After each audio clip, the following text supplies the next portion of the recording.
Hello, everyone. Welcome to episode 2 of Past to the Future. I am your host, Curtis. I am also the declaration judge of this debate. Let us first introduce our debaters for this evening. First, we got Jeremy Weinreich over there. We got Jessica Ash down there. We got Logan up there. And we got your panel of judges. First, we got one of the judges, Curtis, and we also got Charlie over here. We got Hunter, and we also got Kaycee. Today's episode, we are going to be doing X-Men, the first X-Men movie from 2000. Now, this movie just celebrated its 20th anniversary. 20 years ago, it came out in theaters. The movie was directed by Bryan Singer, and the film depicts a world where a small proportion of people are mutants, whose possession of superhuman powers makes them distrusted by normal humans. Focus on the mutants Wolverine and Rogue as they are brought into a conflict between two groups that are radically different approaches to bringing about the acceptance of mutant kind.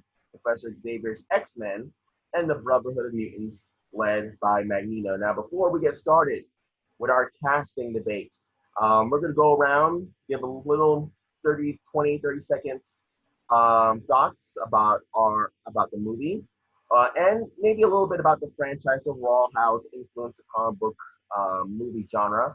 I'll go first. I will say this movie is, since it came out in 2000, it is a tad bit dated. I know, with the effects and the writing and some of the performances. Hell, Magneto has an evil lair in this movie, so and his whole diabolical plan is a bit silly when you really think about it. But you got to address what this movie did for the comic book movie genre. This is the movie that kicked off this comic book movie craze. After we got X-Men, then we got Spider-Man, we got Batman Begins, we got the MCU, we got the DCEU. We got comic book movies based off properties that not many people know about. This thing, it just kicked it off, and it started right at the year 2000. I was 7 years old when I saw this movie in the theaters, and not only I think was the first comic book superhero movie I saw in a theater, but I think it was the first PG-13 movie I saw in a theater. And it was the movie that introduced me into a little history about knowing what went on with the German concentration camps. I was telling some of you guys a little earlier that, if this movie was made in the mid-90s, this movie would start off with a big action scene with explosions and one-liners. No, this movie starts off in the 1930s at a German concentration camp with a young Eric Leshner, Magneto, being separated from his parents. And it's a tragic and it's a sad scene, and it just lays out the tone and the atmosphere for the rest of the film. There are other X-Men movies that came out after this one, like I love X2 and Days of Future Past and Logan, which is a phenomenal movie, better than this one. But no, you got to really respect what this movie did for the comic book movie genre. So I still really like it for that. Let's see, Logan, share your thoughts about X-Men 2000. Well, I think I'm right there with you. I definitely remember seeing it in the theater.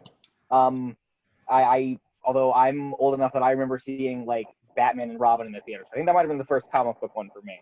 But with this was definitely the first like full Marvel Studios, do it like kind of doing their own thing, movie that I remember seeing in the theaters, and it was really fun to see these big bombastic characters from the comics that I remember reading as a kid. Because Logan, apparently that wasn't why I was named that, but everyone thought anyway. But it's just seeing these characters brought to life was really fun. Like getting to see Sabretooth and Wolverine deck it out on the head of the Statue of Liberty. Seeing Cyclops like launch an optic blast across the room, seeing Toad and Mystique and all of these characters that I only seen in animated form with the comic and the animated series, seeing them in live action was a really fun thing. And I honestly never would have guessed when that first movie came out that it would spawn the series that it did. And I'm really happy that it did, because like Curtis said, there's a lot of really great movies that have come out of that. With that, X2, X-Men First Class is a fantastic one. Logan as well. Like all of these have brought really cool details to the characters. and really fun performances. So overall, yeah, I love the X-Men series, and I think it can't really be overlooked in what it's brought to the comic book. Charlie, what are your thoughts about X-Men? I was watching this again earlier today, and I agree with a lot of what you said, where some of the scenes a little bit dated. On the other hand, though, some of the scenes are more relevant today than absolutely ever. I remember seeing this in the theater. I also remember watching, the only thing I really had to compare this to when I was a kid, superhero-wise, was I was watching Batman, the first Michael Keaton Batman movie, on my dad's Laserdisc player. Yeah, that I ate my aging myself. But the thing what I really loved about this movie that was different than that is, especially as someone of some Jewish background, I understood how he became a villain. Magneto, I'm saying. He was one that I related to, and I could see, oh, the other side is kind of like, I get how you got there. Versus the Joker, I mean, I love the role and I love the performance that Jack Nicholson did, but what they did in that, he's a bad guy because he's a bad guy. But with Magneto in this, that was a heart-wrenching scene. In the beginning, when he's being torn away, and there's like 4 guards that have to pull him away until he just gets butted. And it's a common thing that they show throughout the X-Men franchise that comes is Magneto's tattoo on his hand, which as I'm not saying I agree with a lot of his decisions, but I get it. He was the first villain in a comic book sort of media that I was like, oh, I get how you got there, and I kind of don't blame you, which makes him a lot more interesting to watch. Hunter, can you share your thoughts? I'm a big comic book guy as well. I didn't actually end up getting to see this in theaters when it first came out. My first X-Men was X2. And I remember my uncle was the one that showed us to me.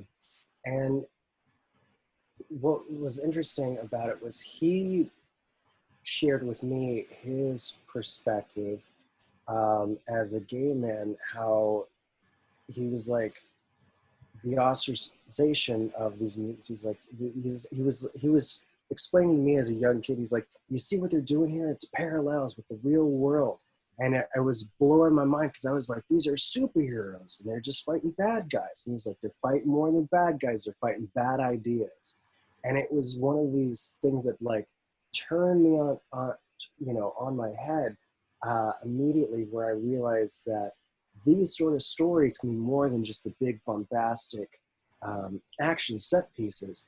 They can, like the best science fiction out there, reflect our real world and our real struggles. And X-Men have always been a great vehicle for that, for oppression in all of its forms. So that's, for my money, and this movie does it very well, especially in the setup. Obviously, starting off with the bang with the Holocaust, with Magneto's origin story. I mean, the movie tells you right up front to take it seriously, and then throughout, all the government trying to register and track the mutants. It's all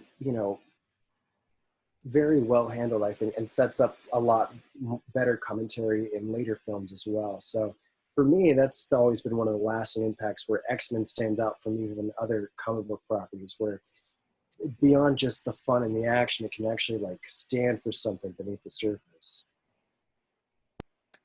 Jessica, can you share your quick thoughts? Yeah, kind of piggybacking off what Hunter was talking about. I know with X-Men, it was kind of the first time I personally, being younger, watching it, it felt like a story that was a little bit more relatable, aside from the fact that they had superpowers, because as a kid, especially like when you're growing up, if you're awkward or if you don't fit inside like a certain box, you can feel very isolated, like you don't fit in, like you don't belong. And this was kind of one of those stories that there was a place for people like that didn't quite fit in, like that no matter what, there is some place in the world that you will fit in, even if it's not going to be where everybody else is going to be at. So you feel a little bit more seen, and you feel like it can just be another thing to move forward as you get older in finding your place in the world. So that was the big thing that I kind of took away from it. How about you, Jeremy? Yeah, well, I mean, I think George Lucas took a real chance on this movie. You know, like, we didn't know what Star Wars could be. So who knows?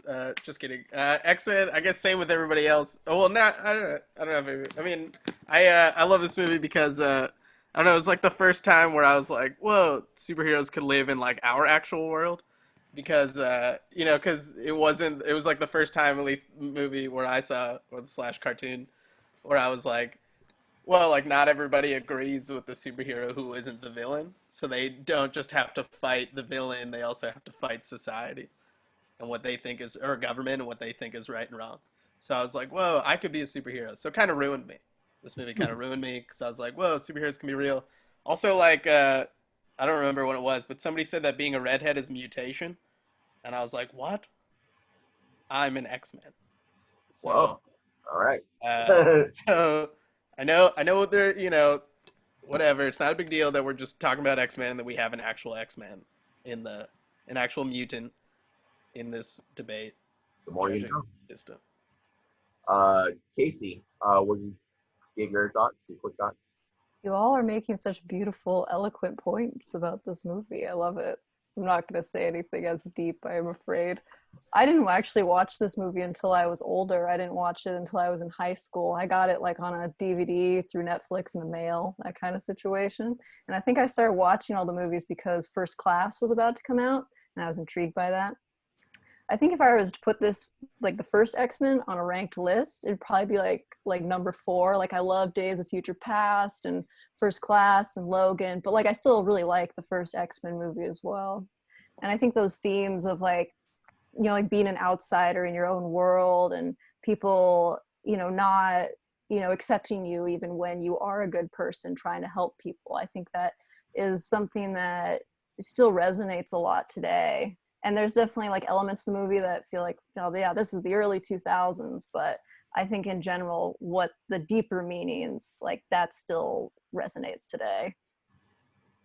All right. And then also before we get started, I got a riddle for my panelists. This is a riddle.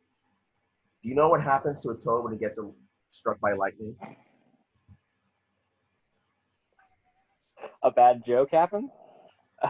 Same thing that happens to everything else. Like one of the greatest lines ever written in a script. One of the greatest one-liners. So good. It's So certainly good. a one-liner. Delivered by Halle Berry. So good. I was also thinking of Fantastic Four. When it's like, you know what happens to rubber when you freeze it? All right, so let's get this started. All right, so for today's debate, we're going to be casting X-Men if we're it to be released in the year 2020. What if the first X-Men movie never was released in 2000, but was made here in this time with the same script, but with a different cast and different director? And we're going to recast the characters of Wolverine, Professor X, Magneto, Cyclops, Jean Grey, Storm, Rogue, and choosing a new director. So we have a lot to get through today. So let's not waste any time. Let's get started. Let's cast to the future. All right. So first character we're going to recast is going to be Storm, who was played by Halle Berry in the original film and has the mutant ability to control the weather and create hazardous storms in order to fight the bad guys. Jeremy. What? Yeah, you're going first. Are you serious? Who's your pick? My pick is Laverne Cox from the hit Netflix series Orange is the New Black. And now do I explain why? Yes, please explain. Because she's awesome. I think when I was because I was thinking because like when I think of Storm, I think of like the kind of like those stories you hear where like the mom has to lift the car because her baby's under it and it's on fire, and you're like, whoa, one person can't lift a car, but the power of the mom. Like, so when I think of Storm, I'm thinking like she's like she like cares about the children, like the kids who go to the school, but also like when they're in danger, she'll do whatever it takes to use her powers to protect them.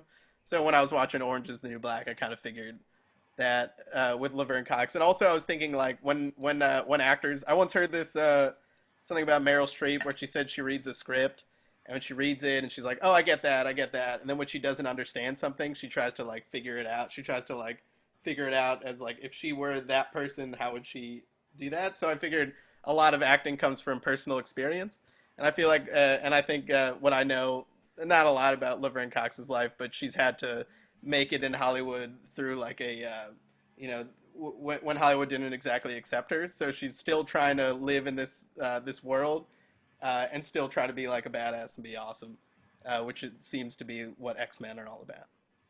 Trying to be great in a world that doesn't exactly accept them. All right, All Jessica. right, that's it. Jessica, who do you got yours for your road? I chose Janelle Monáe for Storm. The reason why I picked her, if you're not familiar with her work, probably a really good example of why I thought she would be great as Storm was her performance in Homecoming, which is an Amazon Prime series.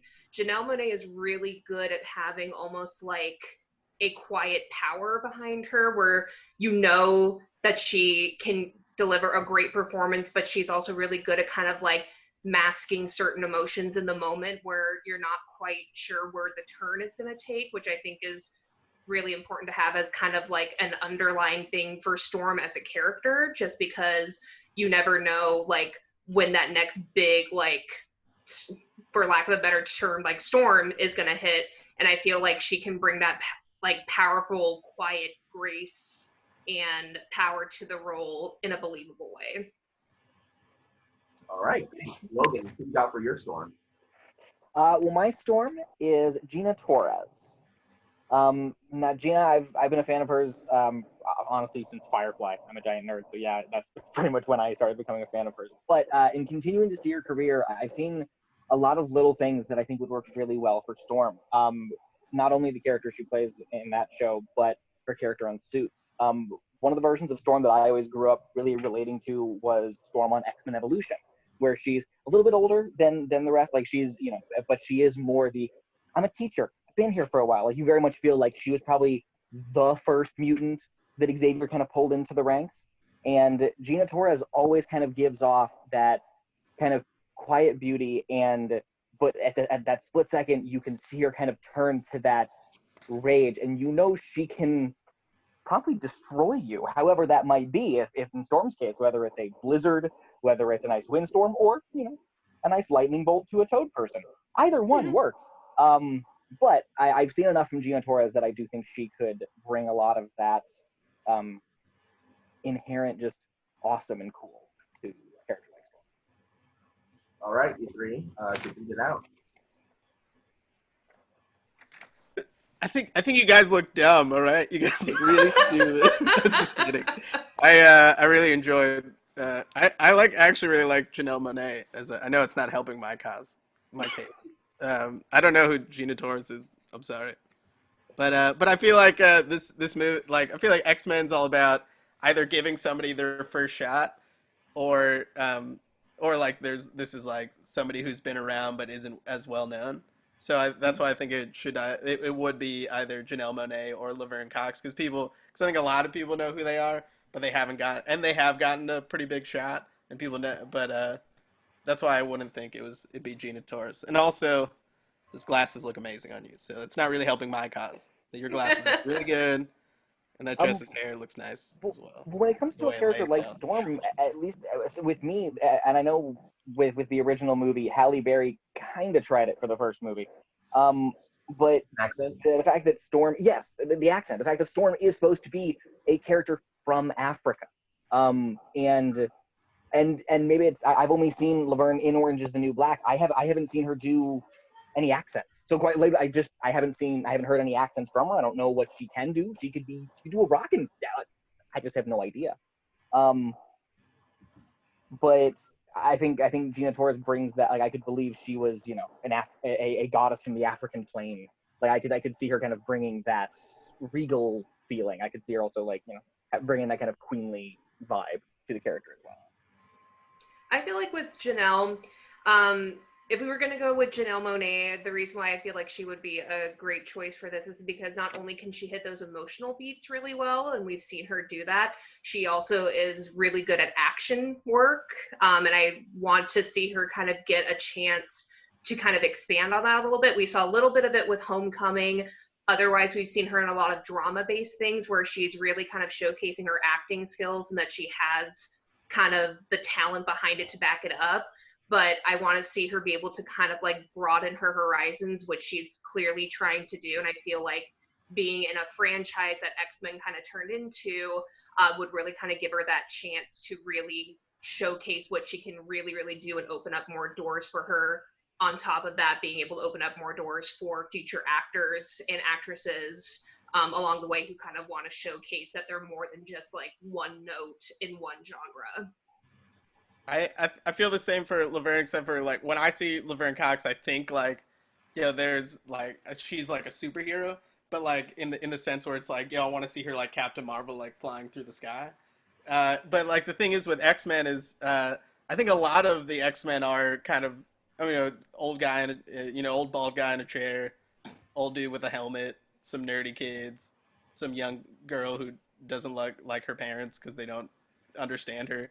But like I feel, and Wolverine's like the only. If you look at Wolverine, you're like, that's a superhero, muscular guy slashing people. I feel like the X-Men need someone else who looks like your classic superhero who you want to see flying through the sky, and that's when I see Laverne Cox is flying through the sky, hands up, cape in the background, swirling around, zapping people with storm and stuff.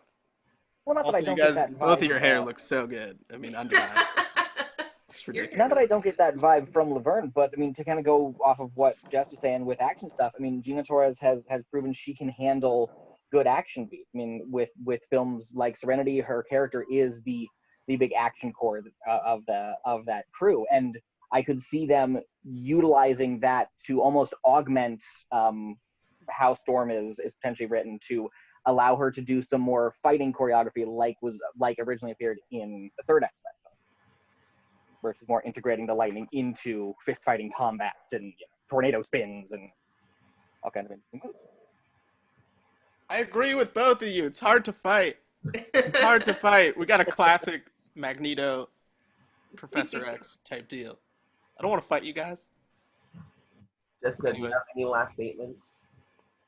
I mean, kind of going back on Jeremy's point a little earlier, I think he does have a point that, yes, we know many of the names that are associated with X-Men now, but when it came out, it kind of was the big break for a lot of the actors that we know today.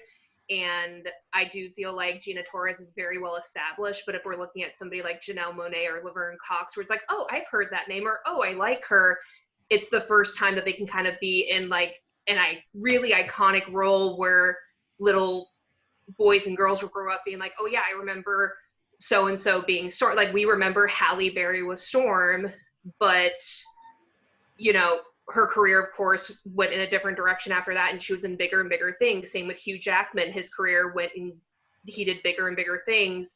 That I would hope that for something like this, casting somebody who's maybe not as well known or hasn't been around the block as long compared to others would be a good fit for a franchise like this if we're just starting out with it. Okay. Great arguments, great debates overall. I like all your choices. Jeremy, I love how you brought it. Laverne Cox has that motherly presence to her, that she could be seen as the one who guides the children, who helps the children at Xavier School, who will do anything to protect them. And that kind of ties into Logan's argument for Gina Torres, how she could gives off beauty in her performance, but also turns to rage quickly, and she could look great in action scenes, and she could be that type of Storm that's been there for a long time. And for Janelle Monáe, that she could bring power to her performance. She knows how to hide her emotions. She knows how to be mysterious, and she needs this type of role could help broaden her horizons and give her a chance to be more iconic than she already is. It's a tough decision, to be honest. But if I were going to look over these arguments, I think I'm going to have to go with Jessica's choice for Janelle Monáe. I think Janelle, the Storm character, can really help bring out what Janelle's real acting talents are, and it could put her into a really good spotlight of being an inspiration to kids and an inspiration to comic book fans as a Storm that gives a presence of being powerful yet compassionate. So I'm going to go with Jessica's choice for Janelle Monáe. Charlie, what do you think? I think all of you guys presented some pretty swell arguments for your picks. I also agree with Jeremy in that I don't want to pick one because I like you all so much. But I'm going to have to now. My heart is telling me Gina Torres because big Firefly fan as well, and I think she would kill the role. But I think the real pick that the argument sort of makes itself as well is with Laverne Cox. I think that she represents what the X-Men is about. And I think that embodying that role, if she was given that chance, she would absolutely smash it. And I think that it would bring it would make a lot of people feel validated and worthy. And I think it just embodies what the X-Men is about. And I think you really kind of hit the nail on the head with it, Jeremy. Hunter, what do you think? I mean, this might be the toughest round that we started off with because these are three amazing choices. I'm also a big Firefly and Orange-is-the New Black fan.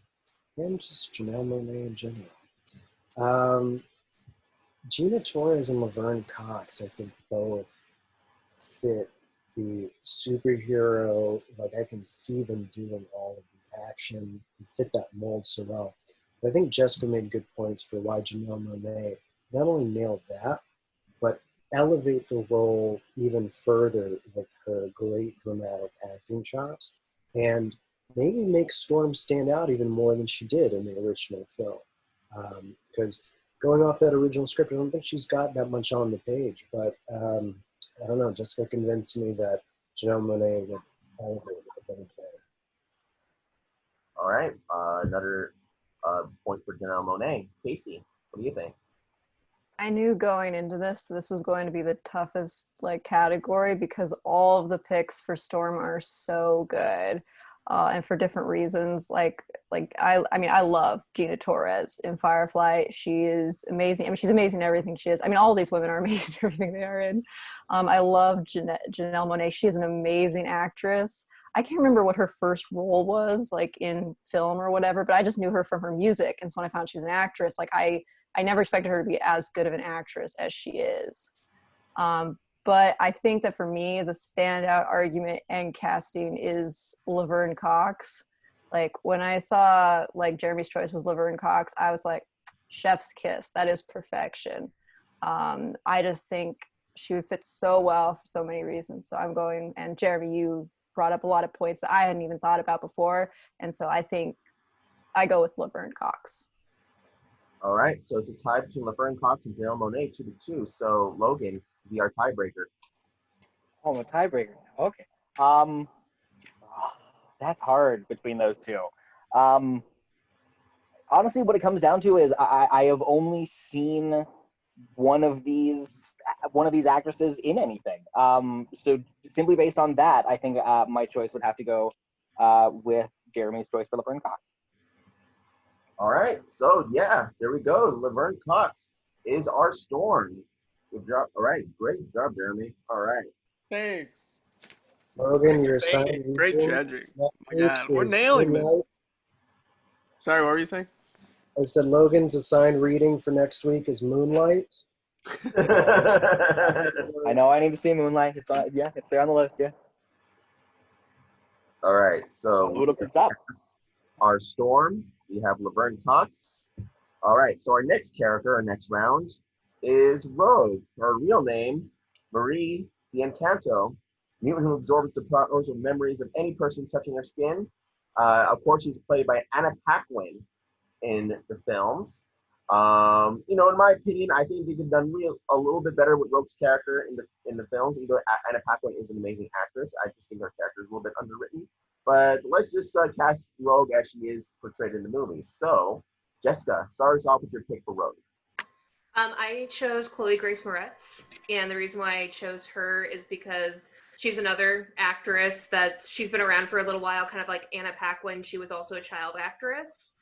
So the transition into kind of a superhero role kind of fits that narrative for me. She has that kind of youthful ingenue look to her. But she's also has a superhero background to her filmography. She, as you know, was 8 years old when she did like Kick-Ass. She was in Kick-Ass 2, and so she can really kind of hone those action scenes while giving a great performance, because she's also a very great dramatic actress. And I think she just kind of fits that role of that youthful kind of energy, trying to get a hold on her powers, and I think she could bring a relatable and believable performance to a young mutant kind of still trying to come to terms with who she is and how to cope with that.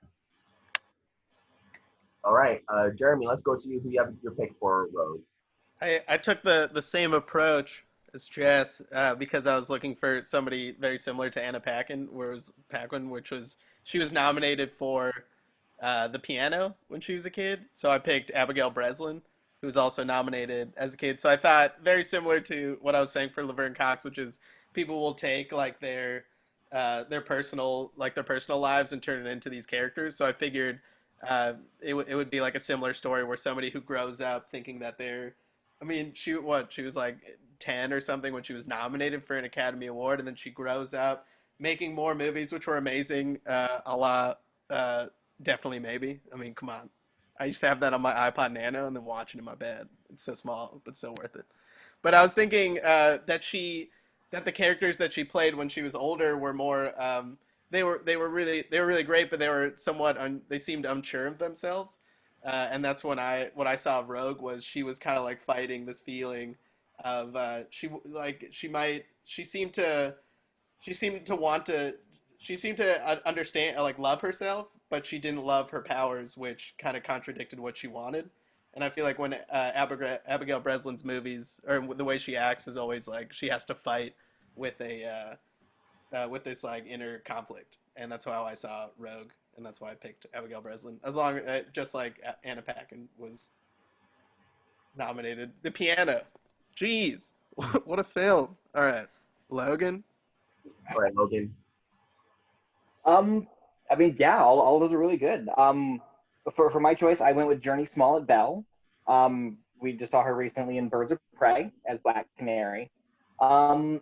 There was a certain scene in that really struck me, and then honestly, I saw a lot of the possibility of that emotion brought over into Rogue, and it's when she's talking with Renee Montoya on the stairs. She's talking about this kind of anger and this uncertainty about, it's like, well, her mom was gunned down, and just kind of the pain that kind of carries with her. And I imagined Journey carrying that kind of emotion and that over into the scene in the train with Wolverine, and that level of like raw pain.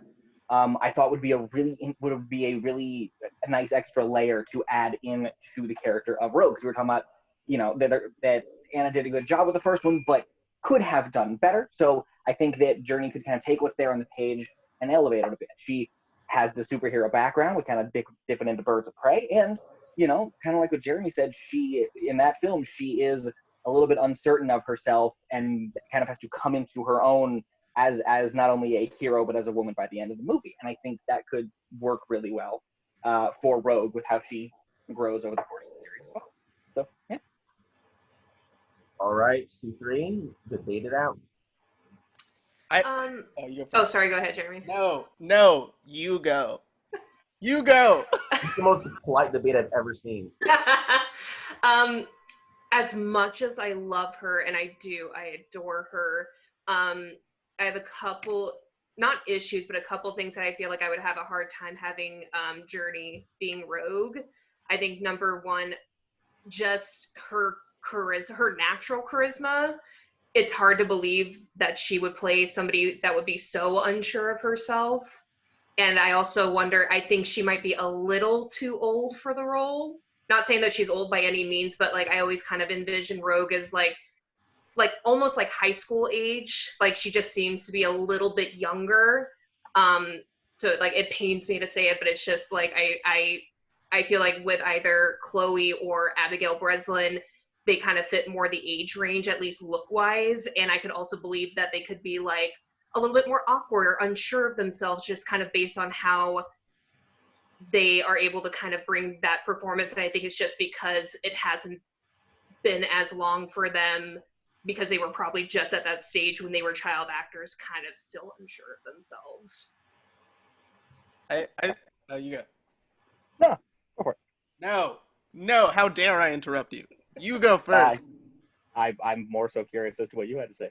Oh, it was very similar, which is when I was watching Black Canary, it was more like, even though when she was in like a rough situation and like it wasn't going in her direction, I saw it as like she could handle it. Like she knew exactly what she needed to do, and I was never worried that like her, at least the way she played her character was, I was never worried that she couldn't beat up these five guys who are trying to, you know. And that is fair. But at the same time, and that is the only thing I've seen of Journey's filmography. But from what I've been told, it is kind of the odd one out. The fact that she is that level of like confidence and, you know, assertive.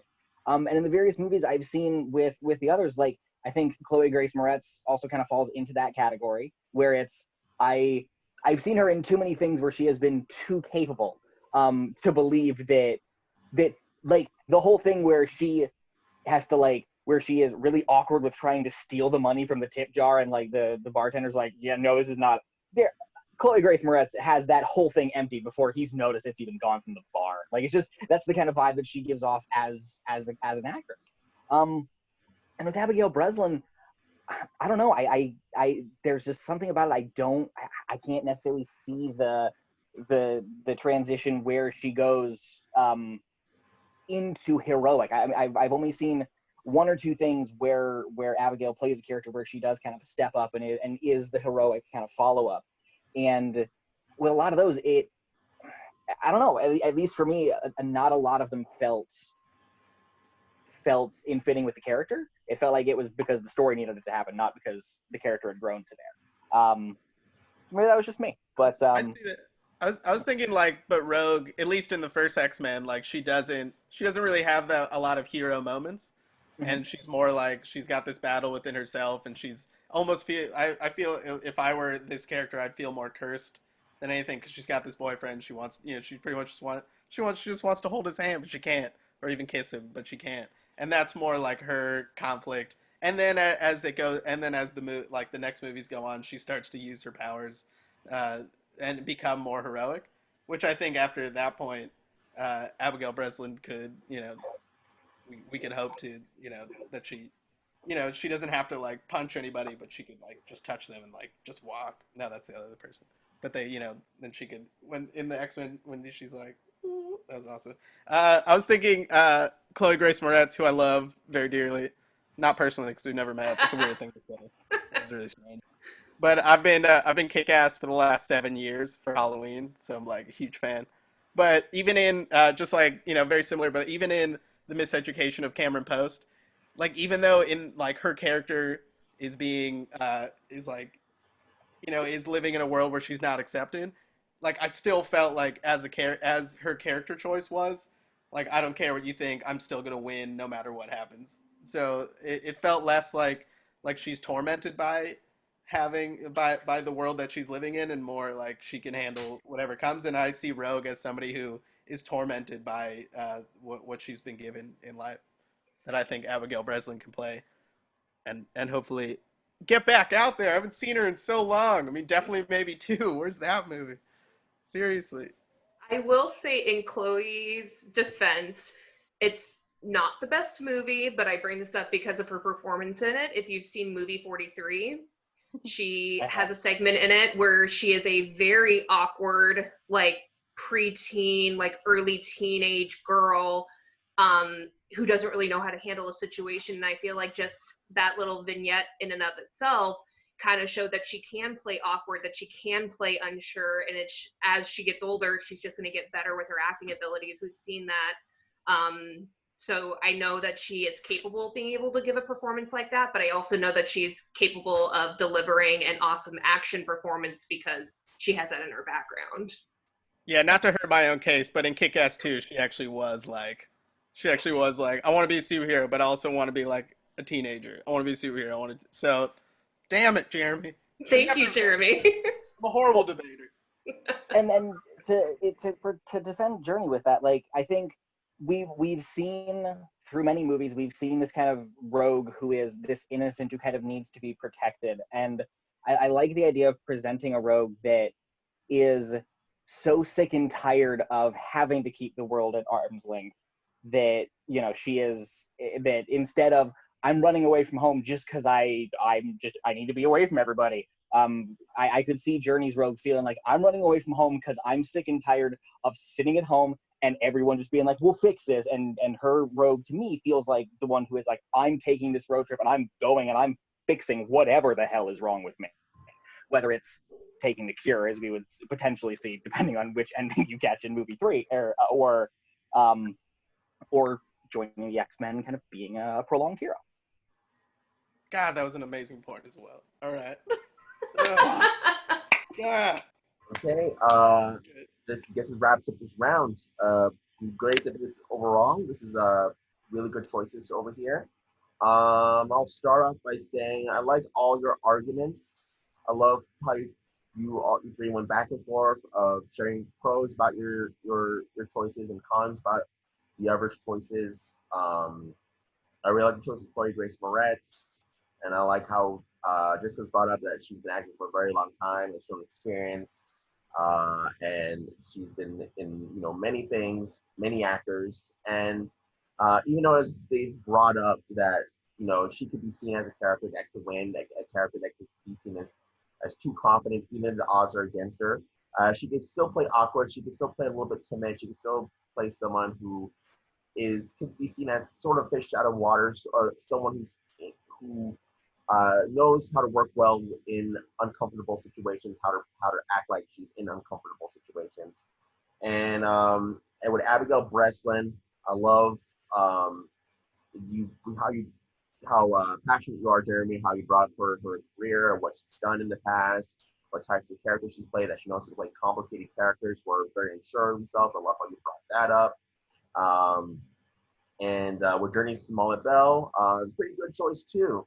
And her experience with Birds of Prey can definitely carry that. She could definitely carry that into X-Men and play this kind of rogue. The only problem is with Journey Smollett Bell is that I can't really see her playing the rogue in this X-Men. I could definitely see her playing like the cartoon version of Rogue, like that very confident, that sassy, spunky type of Rogue. Where this Rogue is, still a bit unsure of herself, a little bit inexperienced, new to this whole mutant stuff. I can see Journey as an older and more experienced Rogue, but not as like a young Rogue just starting off. So to me, it comes between Chloe Grace Moretz and Abigail Breslin. I think I'm going to have to go with Jeremy's choice for Abigail Breslin. I think that she has shown it that she can play very complicated characters who are unsure of themselves, and a character who is new to the situation. But as the movies go on, as stories go on, you can see her carry on through her own wits and through her own power. So, yeah, I'm going to go with Abigail Breslin for the point. Charlie, what do you think? Yeah, I think I'm going to have to go with Abigail Breslin. Really, mainly because of the arguments. I think it was Logan and Jessica who were making against their own picks. I agree. I can't see Chloe Grace Moretz being indecisive or not knowing about anything. One, from Kick-Ass, definitely. She's young and she has her stuff handled. Two, from her bit role in 30 Rock. She goes up against Jack Donaghy, Alec Baldwin, for control of NBC. and she goes toe to toe with him. And that's not, the character of Jack Donaghy isn't someone to take lightly. And she does it. She ends up losing out in the end, but she has the Wolf of Wall Street sort of lust for blood with her. And that's why I don't think she could really play off this sort of, oh, what's going on, rogue. Journey, I agree also with the argument that she might be a bit old to play this role, but I too would like to see her in sort of the like older iteration of an X-Men, sort of like how they did the older Peter Parker in Into the Spider-Verse, where he's just like over it, like, I'm done with the rules, I'm going to kind of do my own thing. I would like to see that iteration of her, but Abigail Breslin, I think back to how she is in Zombieland. They sort of like lead you, they make you think like, oh, she's this sort of like, oh, help me person, but she does end up becoming someone who can handle her own, and I'd like to see that transition over a franchise of her starting off as this very unsure rogue to becoming someone who can really hold her own with the rest of the X-Men team. Hunter, what do you think? Yeah, 3 great picks once again. Interestingly, all 3 of them starting off as child actors as well. Yeah, I loved Journey Smollett-Bell as Black Canary in Birds of Prey, and I gotta agree with you, Curtis, though. I see her nailing the tough, sassy rogue more than what we see in the animated series. My favorite version of the character. But how we see her in the film, she is more, the unsure teenager, like coming into her own. And between Chloe Grace Moretz and Abigail Breslin, I gotta give it to Abigail Breslin as well, because I think all 3 of these women have such great range, and all 3 of them can do it very well. But Chloe Grace Moretz strikes confidence much more naturally in a way where, and can play into the more awkward stuff.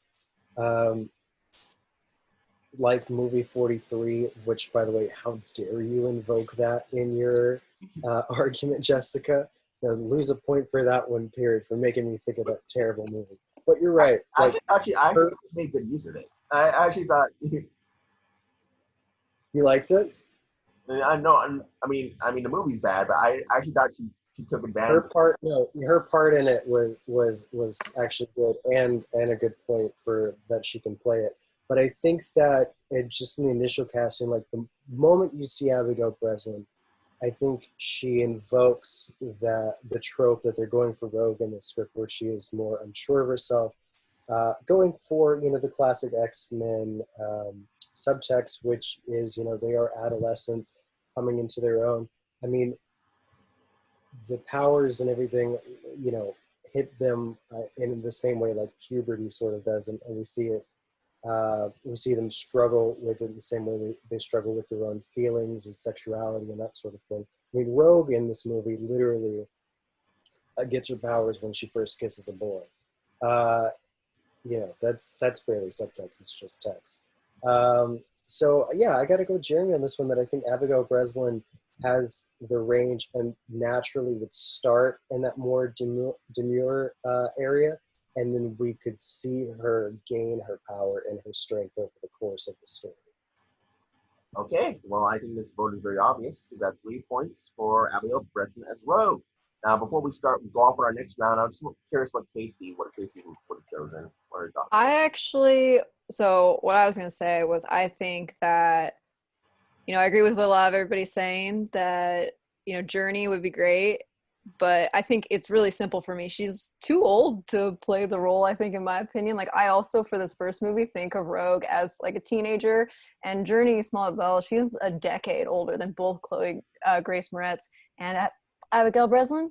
And even those two, though, I also think might be a little too old for the role. Like, they're getting into their mid-20s. And I think of Rogue as, like, a high school student.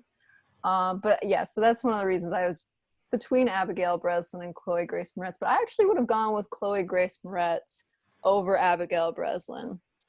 Like, both Chloe Grace Moretz and Abigail Breslin have been acting for a really long time, but I've actually been rewatching Desperate Housewives during this whole pandemic situation, and we're in season 3 right now, and we were watching an episode just the other night, and there's like this one little girl, and then we're like, wait a second, that's Chloe Grace Moretz.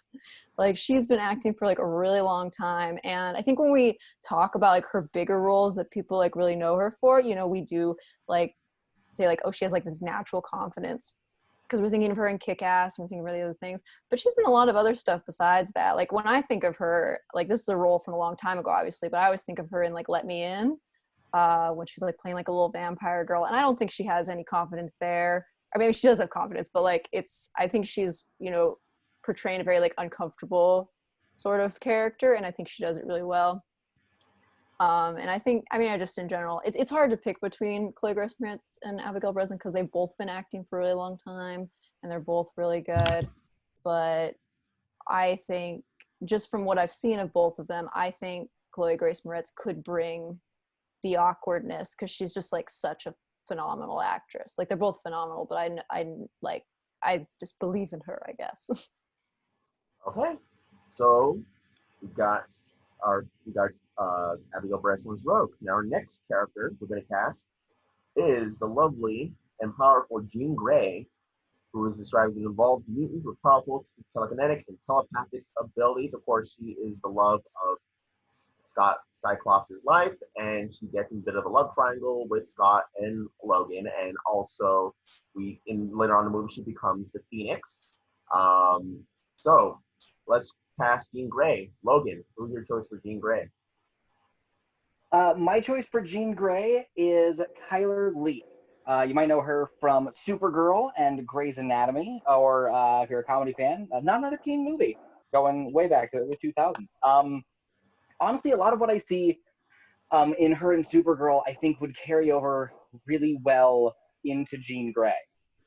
There's a lot of details where there's confidence in their ability, confidence in her ability, but not necessarily confidence in her ability to maintain that ability or keep, you know, I know there's a lot of stuff that happens on Supergirl pretty often where she's not quite sure about, you know, whether she can lead the DEO or whether or not she can, you know, there's a lot of uncertainty kind of built into that character that I think works really well for a character like Jean.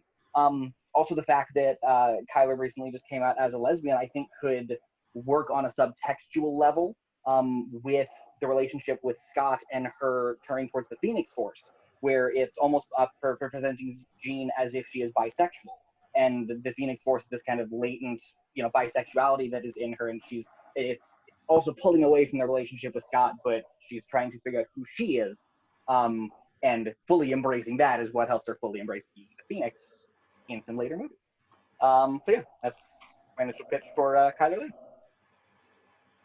Jeremy, who is your choice for Jean Grey? I chose Academy Award winner Alicia Vikander from the hit movie The Danish Girl, and other movies as well.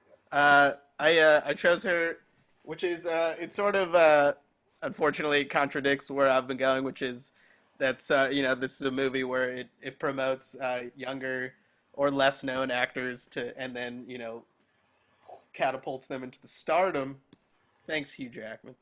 And but I thought I thought this was different because you know, we know that you know, Phoenix is somebody who, I mean, very similar, like to Rogue, like an inner battle she's got, but in this movie she doesn't really know it, or she doesn't really, you know, it's like a part of her, but it doesn't really show up, and we're not really aware of it as viewers until like the end of X-Men, but we know how powerful she is. So I picked Alicia Vikander because she's played characters who have been able to keep a secret and remain powerful, and then another actor, and then another, and then the whatchamacallit, where she was that video game Tomb Raider. She played Tomb Raider, so she's able to. I love when she chose Tomb Raider to be in Tomb Raider, because she's been in all these amazing movies like Ex Machina and The Danish Girl, and then she did Tomb Raider, so you know that she's able to do the Academy Award-winning drama, and then also the epic action movie. So I chose her because she could play, which seems to be like Jean Grey's role, which is somebody who has dramatic moments in her life, like having two men love her at the same time, and then also the secret inside of her that she might not even know in the first movie, but then also be able to kick some serious butt, when need be, like she did in Tomb Raider. So Alicia Vikander and also Ex Machina. I mean, wow, wow. I mean, it's no definitely maybe, but it's still pretty good. All right, Jess. Thank you, Jeremy. So for Jean Grey, I chose a little bit, I feel, a lesser known actress compared to the other two, which is Nina Dobrev.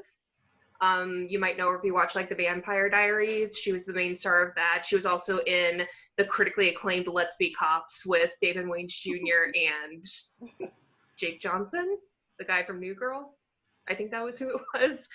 The reason why I picked her, she is a little bit more of a lesser known actress. Like, people know her, but she hasn't really broken big since leaving Vampire Diaries. So I feel like it would be a familiar face, especially for younger audiences who might have watched her on those previous shows. But it might also give her a platform to be able to kind of branch out a little bit more, because we haven't really seen much from her since Vampire Diaries. So I would like to be able to see her get a chance to kind of break into film the way that she had been trying to right after leaving the show. And she is a great actress. She played 2 separate roles on Vampire Diaries where she was the villain and like the good girl. So she does have range, and she can kind of show those different sides of her, I think, if she was presented with an opportunity to play a character like Jean Grey. All right, ready? Debate it out. All right, you guys are the worst. You guys are horrible people. I saw Logan litter. Just kidding. That's not good. I think I thought those were great choices because you guys both picked people who have been in comedic roles, and also thinking back, Jean Grey is she does have like fun with Wolverine in the beginning, which I think would do well for both of yours. I know this sounded like I was leading up to saying that there was something wrong with them, but I have nothing. I thought those are. Nina Dobrev was from Super Troopers 2, right? I think so, maybe, yeah. You guys should watch it. I mean, wow. But honestly, like this, I like both of these choices as well. When it comes to Alicia Vikander, for me, she's in this category of actor that Jeremy Renner is also in this, where like when you put them in an action scene, they're believable because they look like they've seen action. Like when you put Jeremy Renner in Hurt Locker, like right away you like, yep, that guy's seen combat. And for me, that's a weird like that feels weird for Jean, especially as early on as we kind of are with their characters. The fact that like Alicia Vikander feels like she'd be like she's the Jean who's, and this is not to say like age wise, just like she carries herself as a Jean who's already gone through the trauma of the Phoenix and has come out the other side of it. So while I think she's good, I think she might look like she's a little bit too battle hardened already for Jean where we're finding her in this film. I see that. That's also why when I picked her, I was thinking a lot of Ex Machina, where she has to. And she's fantastic in Ex Machina. So good, but like the point of the character is to deceive Donald Gleason's character, and it's almost the point where like she's too powerful in X-Men for her to let anybody know like what she can do or reveal it. So she has to deceive people by just being as. I mean, she is still very powerful, but she still has to like hold in and contain what she can do. And so that's why I chose Alicia Vikander. Nina Dobrev, so funny. She's so funny. You got Super Troopers 2. I hope I'm thinking of the right person. I'm gonna look it up. Jessica, do you have any other statements? I mean, this one's hard because I really do like everybody's options. I think they're all great. Like Kyler Lee, like we know, like she can do action. She's also a great actress. Alicia Vikander, I'm also Swedish, so I feel wrong, like not just being 100% on her side. I just feel like for this, especially since Nina has kind of proven that she's able to play multiple characters in a single project, kind of shows the range that she has. And I feel like with her being a little bit more secretive and being a little bit more hidden with her abilities and what she can do, and she just kind of has a face almost of innocence because she's just completely ageless, I feel with something like that, it really brings a good element to that character in this reboot. I was thinking of the wrong person. That's my bad. It's not Nina Dobrev from Super Troopers 2. It doesn't mean that we shouldn't watch Super Troopers 2, because that movie's great. But she is in Let's Be Cops, so that one was Which true. is also a comedy. And also Dog Days. I think you have to be a comedian to be in a movie. Dog Days, which I haven't seen, but it seemed funny. The trailer was fun. Anyways, I think Logan's ears look really nice. I'm a big fan of those. It hasn't really turned, so I haven't been able to compliment you on your ears, but good stuff, Logan. Dress. Big fan of the outfit choices as well. Anyways, I'm done. All right. So all right. Good arguments all around for Jean Grey. I like all these choices. I like that Logan brought that Shirley is to be shown to be confident in ability, but also be a certain ability as well. That she do action and from Supergirl, she really kind of played that type of Jean Grey role. Alicia Vikander is also a great choice. Oscar-winning actress. She's a character who was able to keep secrets about themselves, has range to both action and drama. Love that Jeremy has brought that up, and could be known to be deceiving, to hide her true visions, like she did with Ex Machina. Love that Jeremy brought that up as well. My choice has to go to Nina Dobrev. I think this type of role can give Nina Dobrev more of a platform, as Jessica said. And, Jessica Robson, she's done well playing a dual role in Vampire Diaries, playing both a hero and a villain. And I love that Jessica Robson, she has this base of innocence, and she can be secretive. And that's pretty much what we want from this type of Jean Grey, especially one we got from Famke Janssen, that she has this face of innocence. She has this face of warmth and compassion, and you want the audience's heart to break when eventually she turns to Dark Phoenix, because we've grown to love her, we've grown to respect her. So I think Nina Dobrev can bring that. So my point is going to Nina Dobrev. Kaycee, what do you think? What do I think? I like the arguments all around here. I think they're all really good. I really like Kyler Lee. I actually did not know her name was pronounced Kyler. I've been pronouncing that wrong since she was on Grey's Anatomy, apparently. But I remember from Grey's Anatomy, she was great. Alicia Vikander, she's a very established actress. I think of all the choices, she's the one that I probably know the most of. I've seen her in more things. I think I have a general understanding of what she can do. And with Nina Dobrev, also a really interesting, great choice. This one's a really hard one, and I like all of your arguments for why to pick her, or why to pick the different people. I think something you said, Logan, when you said that Alicia Vikander looks too battle ready, worn already, she's seen stuff. I agree with that in a way, but I also almost think that makes her a better Jean Grey. And actually, that's one of the reasons I'm going to go with Alicia Vikander. That's my pick, is for her. I really like her, and even though she's, did she win an Oscar? She was definitely nominated for an Oscar. I think she won. Did she win? I feel like one for the Danish girl. Okay, yeah, she's amazing, but I feel like maybe this is my imagination, but I feel like I haven't seen her in something in a while. She was in, we just mentioned it, Lara Croft, and I can't think of anything she's been in since then, and I'd like to see her in more stuff, because I love her, and so I'm going with Alicia Vikander. Charlie, what do you think? This one's interesting for me because I am completely unfamiliar with all three of your selections. So this one for me is going solely based off of how you presented the case. And I think Logan really hit it on the head with his pick for Kyler Lee. She's the only one I'm slightly familiar with from the brief glimpses I've seen of Supergirl. But I just really like the argument of the parallels between her character and her real life. Again, going back to sort of why Laverne Cox, I think, is the only choice for it. I think if we can promote those stories, and if we can put that foot forward for roles in such a pivotal sort of franchise as X-Men for what they stand for, I'm all about it. So I got to go with It's Kyler pronounced? Kyler Lee. I think so, yeah. All Yeah, right. Logan, when you were speaking, I thought you should direct the movie. I was going to change mine to Logan should direct. Thanks. All right. Hunter, you be our tiebreaker. All right. So I'm definitely a big fan of Alicia Vikander, especially since I think I first saw her in Ex Machina. Great shout out to her. Logan, I think, made an interesting point on her. Like, she's the Tomb Raider. She's an action star. And, Jean is literally one of the more mentally focused characters of the X-Men.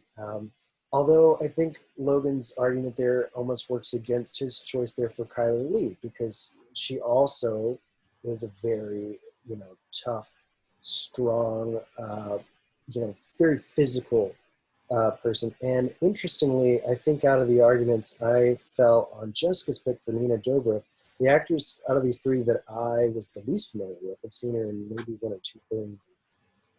Didn't know much about her, but yeah, the point you made in particular about Vampire Diaries, which was a show that I didn't watch, about her duality in that role, I found very intriguing, because I think that is very key to the Jean Grey character in the first X-Men film, and in particular, moving forward throughout the franchise. So yeah, I got to go with Nina. All right, so the round goes to Nina Dobrev. Nina Dobrev is our Jean Grey. All right, this has been a great debate so far. Hold on just a second. Now, our next character, we're going to recast for 2020's X-Men is Scott Summers, who is Cyclops. Of course, Cyclops' powers is that he could shoot these very dangerous laser beams out of his eyes, and he can't if he opens his eyes, the beams will just come out and destroy everything, which is why he wears these special visors, these optics that control his mutant ability. And of course, he has a loving relationship with Jean Grey. He gets into a bit with a hate-love friendly relationship with Wolverine, and he's also the leader of the X-Men at this point. So let us cast Cyclops. Jeremy, who you got as your Cyclops? Thanks, Mr. Lopez. All right. I picked Andre Holland. I don't know if you remember him. He was in Moonlight. He was the eldest version of the boy who, finally gives him, what he wants, which is another boy who shows him affection on the beach, except for it's his older version at he's the cook, and he plays that song, which is one of the greatest scenes in movie history. When he's like, I heard this song, or anyways. But I picked Andre Holland because I just watched The Eddie. I mean, we saw The Eddie. It was about the jazz club in Paris. And I always saw Cyclops as, at least the way that James Marsden played it, which I really like, which is like, he was kind of like, I don't know, he was the kind of guy who like took no for an answer. He seemed to know what was right, and it didn't matter how he got there. It was more like, this is what I have to do to win the battle, or this is what I have to do to make sure that the girl that I love stays with me and not Wolverine. And Andre Holland, the way he plays it in The Eddie, is like he'll do anything to keep his jazz club. And those things, obviously, he's not using superpowers, but he's very serious, and he's very passionate about his role, and he doesn't care about who he's upsetting or who likes him.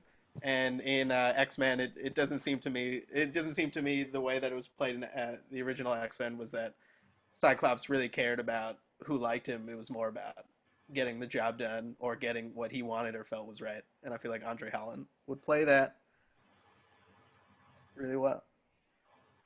But also he's handsome. Logan, who do you got for your Cyclops? For my Cyclops, I said Jake Gyllenhaal. And I went with Jake. There's a quote, and I'm going to butcher the quote, I know it, but from John Mulaney, where he talks about he saw Jake Gyllenhaal on stage, and he got halfway through the show, and he looked over at his wife and went, "Oh yeah, that's why I can't be an actor. He thinks he really is that guy." And Jake kind of brings that level of commitment to every role that he plays. Look at a character like Mysterio. He is this confident, this stalwart hero, and yet, like, even when you're like, you want to believe him, like, you can tell that he's hiding something, whether it's pain, as we've seen in previous roles of his, or, you know, other stuff like with Mysterio. But Jake always seems to kind of he always seems to be able to play, I can have it all together in front of everybody, but I might not have it all together, like, behind the scenes. And I think that's a really interesting dynamic to bring to a character like Cyclops, who has to be the stalwart, perfect, like, leader of the team. And it's like, he has to be that moral choice and that voice of authority. And, you know, to see him questioning himself when he's making those choices, even if he doesn't convey it verbally, that stuff I think Gyllenhaal could really bring to the role. Also, he's got really fun comic timing. I could see the exchange with Wolverine of, like, you know, is it really you? Prove it. You're a dick. Okay. I could see Gyllenhaal playing with the timing of that and really landing those few times in the movie where Scott gets to have the really big laugh. Like when Wolverine's being a tough guy and pulls him in close, and he kind of looks at Xavier like, should I send him outside, or should I just let him do this? Like, I think Gyllenhaal can land those moments really well, while also, you know, conveying, I think actually what Jeremy said, someone who, like, he did kind of settle a little bit. I can see him kind of carrying that chip on his shoulder as well with, you know, I'm here, but I could be doing more if I didn't have this stopping me from doing it. I think he could bring a fun dynamic. All right, Jessica, who do you got for your Cyclops? It's going to be really hard again because they have really great choices, but my choice for Cyclops was Dylan O'Brien. You might know him from, like, Teen Wolf or the Maze Runner series. I chose him because he is a phenomenal actor. He hasn't been in a ton of stuff, but the stuff he's been in, he's been, like, the highlight of any project that he's a part of. If we're looking at Cyclops, especially early Cyclops, we have to remember how he was a little bit more isolated. He kind of kept his distance from people, and Dylan kind of showed that in the first season of Teen Wolf that he was in. He kind of made sure that he was keeping his distance. He was a little bit of the outcast. So we know that he is capable of being able to give a performance like that. We know that he can do action because he is literally the face of a franchise for Maze Runner. So he knows the grueling schedule and putting forth a good performance while also being in motion.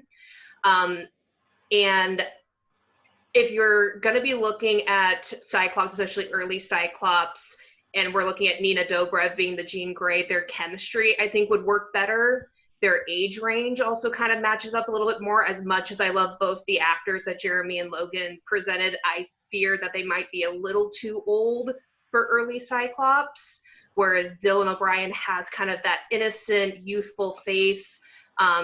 If we're worried about him kind of bringing a swagger to Cyclops a little bit later on, if you look at any of his, like, personal social medias, in real life, he is very outgoing. He's very charismatic, and I am very confident that he would not have trouble bringing that forward on the screen when the time came for it. All right, you three, debate. Dang. I was really against Dylan O'Brien, but that was a great pitch on him, especially the social media. That was awesome. But I guess it was the same for what you said about our characters, was that we might be a little, that our characters might be a little too old. I was thinking Dylan O'Brien might be a little too young, but I guess I'm still picturing him as, at least the last time I saw him. But then I did see him, I mean, I didn't see the whole thing. I worked at a movie theater, and I would just, like, pop in and look and watch it. But I think it was, like, The American Assassin, which when I worked in the movie theater, it couldn't take all the letters, so it just said American Ass. That was hilarious. But even then, like, even though he's supposed to be playing, like, this 25-year-old CIA agent or something, it still seemed to me, I was like, what is this high school kid doing? Kicking butt. I mean, he still did it, and it looked cool, but I was like, it still seemed to me, which might work. And then Jake Gyllenhaal, I mean, I think he's, like, too big to be in such a role, where it'd almost be like, I don't mean this to be an insult to you, but an insult to Jake Gyllenhaal to play such, like, a, I don't know, like, it doesn't, not like it's a small role, but it seems to, like, Jake Gyllenhaal is, like, leading man. He like memorizes the entire script to, you know, like that. Like, this seems like, and I know there's no small roles, only small actors, and he would nail it. But I feel like this should go to somebody who, maybe who isn't as well known, but but Jake Gyllenhaal's more like, leading man. Like he's gonna take charge. He might even overstep whoever's gonna play Wolverine or and that's where Professor. I think it could potentially work to his favor. I mean, he does work beautifully in an ensemble, even when the movie itself is not as good. I just watched Velvet Buzzsaw a day or so ago, and not the best movie, but he balances well with the ensemble. He is an actor who always matches kind of the scene well with kind of what he's doing. And to say that he looks like he is the leading man, I think that kind of works for someone like Cyclops. Cyclops should, at least to himself, he should feel like the leading man of the movie. Like if you were to ask him, he's like, yeah, I'm leading my team to the Statue of Liberty and we're taking him down. And then Wolverine just keeps showing him up at every single turn. And it keeps like subverting the fact that he's like, but I'm the leader with I got the eye beams. I'm the leader here. And I could see Jake playing well with I'm supposed to be the lead. And then as the trilogy goes, him losing Jean in the next movie, and then the heartache of getting her back only to lose her, again because she's Phoenix. And I can see a lot of that playing really well with. I agree. Actually, that was an amazing point. I got it. But then I guess we'd have to like pick a Wolverine who will definitely be able to control that amount of handsomeness and power. I was also thinking a lot about how you're saying like at some points he was Cyclops has been like lighthearted or a little bit joking, and then I was thinking of Andre Holland in 42, who is kind of like he's in a very serious situation with Jackie Robinson, but he always seems to be like hopeful and lighthearted. In the Eddie, he's not all that light, but in other movies that he's done, he always seems to be be able to control the situation even if it gets dramatic or dark. He could turn and then make it a little comical, a little fun for the family. But God, these are good. These are good. All right, what do you? Yes? I think kind of piggybacking off of Jeremy's point, I have a harder time believing like somebody at Jake Gyllenhaal's caliber now in 2020 would be hard to it would be hard to convince me that he could take a secondary role and not overshadow whoever's going to be playing Wolverine, just because he has made a name for himself. He's so hot right now, as Mugatu would say. So like hot. he's that Gyllenhaal is so hot right now. I just don't think I could be convinced that I could see him as Cyclops, who is kind of supposed to take a little bit of a backseat to this compared to some of the other characters. And I honestly, even for like Andre Hall, I like I said, I love both Andre and Jake. With the age, I just can't buy either of them being Cyclops for this particular movie. Maybe down the road Cyclops, but not for this particular one. But when it comes to Jake, like I think he will take small parts. I mean, if anyone saw John Mulaney's, I think at the Apple, Amazing. I don't remember like the fact that Jake Gyllenhaal Mr. Music. Mr. Music, yeah, he's there for all of 5 minutes. He does his little thing, and then he So I think Jake is capable of coming in and being part of the ensemble and not completely overshadowing the entirety of it. But I mean, kind of going off of that, do you think there's a reason why he was only there for that 5-minute segment for John Mulaney's show? And do you think that he could be that for an entire franchise going forward? If that makes sense? Yeah. And then that would be my personal choice. I think he can. I think Richard Kind was enough. If we were like, let's get some big celebrities in there. Richard Kind in the John Mulaney special was amazing. Okay, guys, good debate all around. I love all these choices. Let's see here.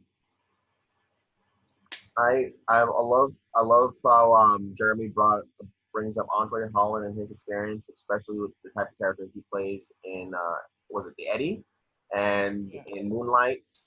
Like that did help give me a picture of what kind of type of Cyclops. I mean, Jake Gyllenhaal. I mean, there's not much to say. He's a tremendous actor. I would love to see him as a Cyclops. I think he would be great for the role. I think he could be, especially since Cyclops is leader of X-Men. I think, Jake Gyllenhaal can play that authority role, and Logan, your arguments pretty much express that. And then I love the Dylan O'Brien arguments. It's as well from Jessica.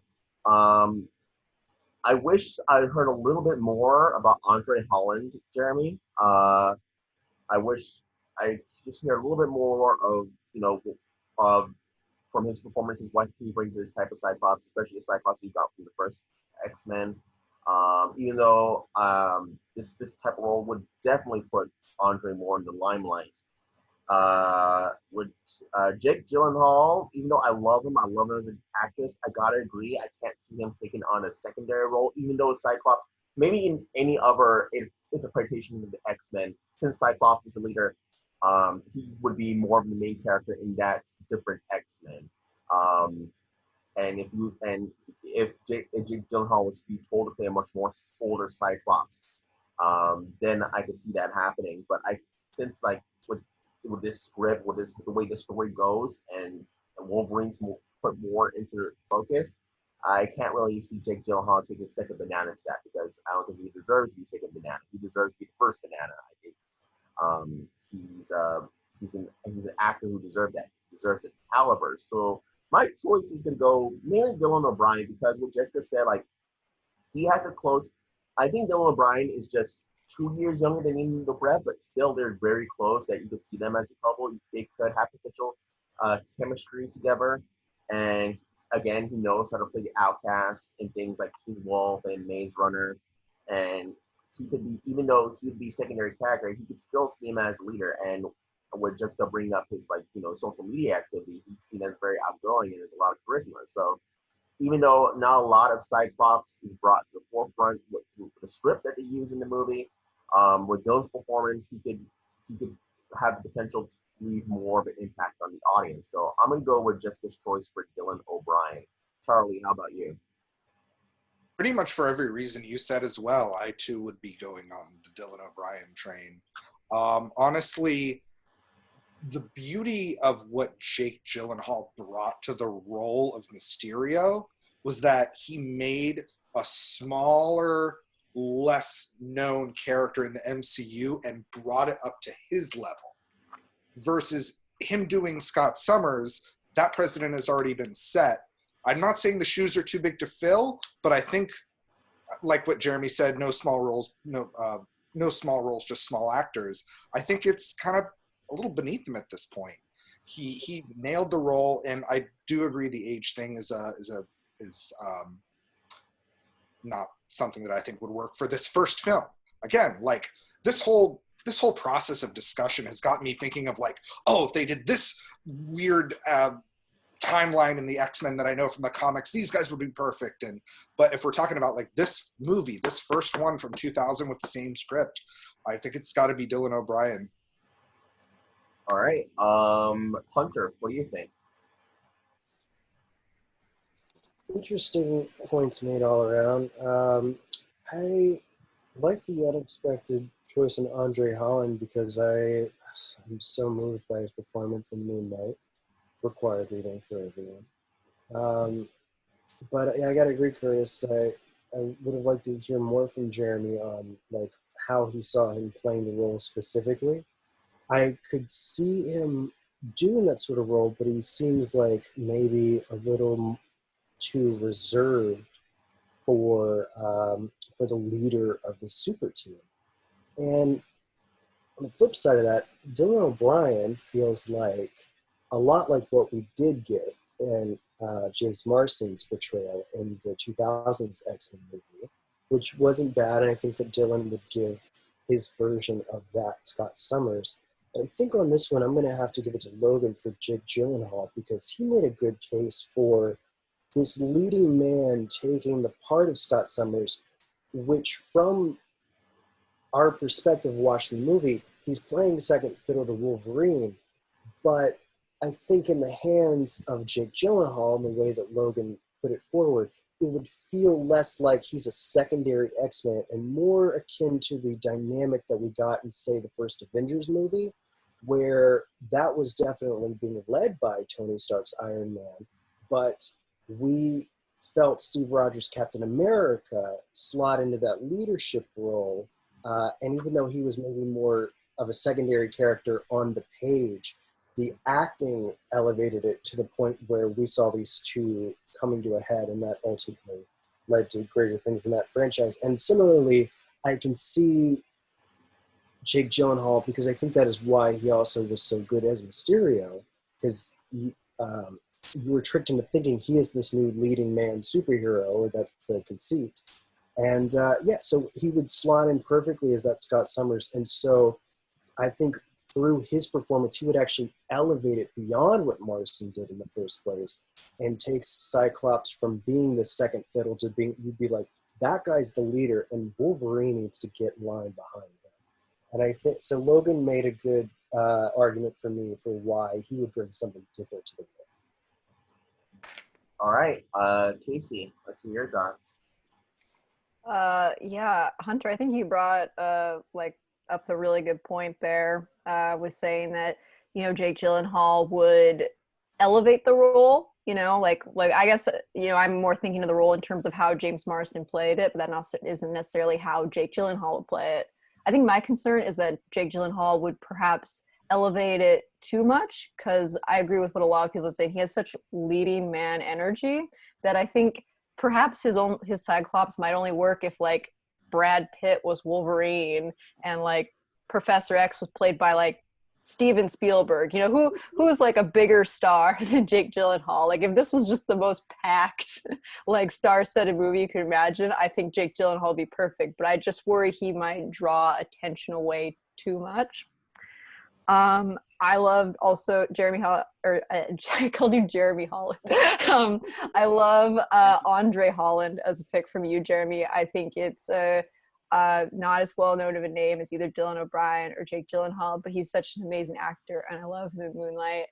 The only reason I don't really want to go with him or with Jake Gyllenhaal really is, again, the age thing, which is just such like a simple thing. But like we think like Dylan O'Brien, like he is so young, because he's been in like these teen shows and all these things, but he's older now than James Marsden was when he was in the first X-Men. Like I think like I looked it up, Dylan O'Brien's like 29 now, and James Marsden was 27. So he's old. And also he's not old, that's not old, but he's older than James Marsden. He's not a kid. And he is a really good actor. I don't think he's had a lot of opportunities in his career to show that off. I saw him on Twitter, he posted a video, or maybe he didn't post it, someone posted a video where he did a reenactment of The Social Network, where he played Andrew Garfield's character, Eduardo, and he's just yelling, and it is so good. It is so good. He has range that I don't think we've really seen from him in his career. And I guess that, in a way, that's almost an argument against him, because Cyclops is not really a character that shows off a lot of range, but I think it would be a really great role for him to be in something more established, where he's kind of like a fun side character who has a lot of like witty lines and things like that. I think that would be the kind of thing that would really help Dylan O'Brien break out, and I just think he'd be really great in the role. So I'm going with Dylan O'Brien. Okay, I think that sets the vote. So Dylan O'Brien has 3 votes out of 4. So yeah, Dylan O'Brien will be our Cyclops. There we go. All right, so for our next round, we are going to be casting the role of Magneto, of course known as the arch nemesis to the X-Men and the leader of the Brotherhood of Mutants. His goal is to have mutants be supreme over the human race, which is of course opposite goals of what Professor X wants.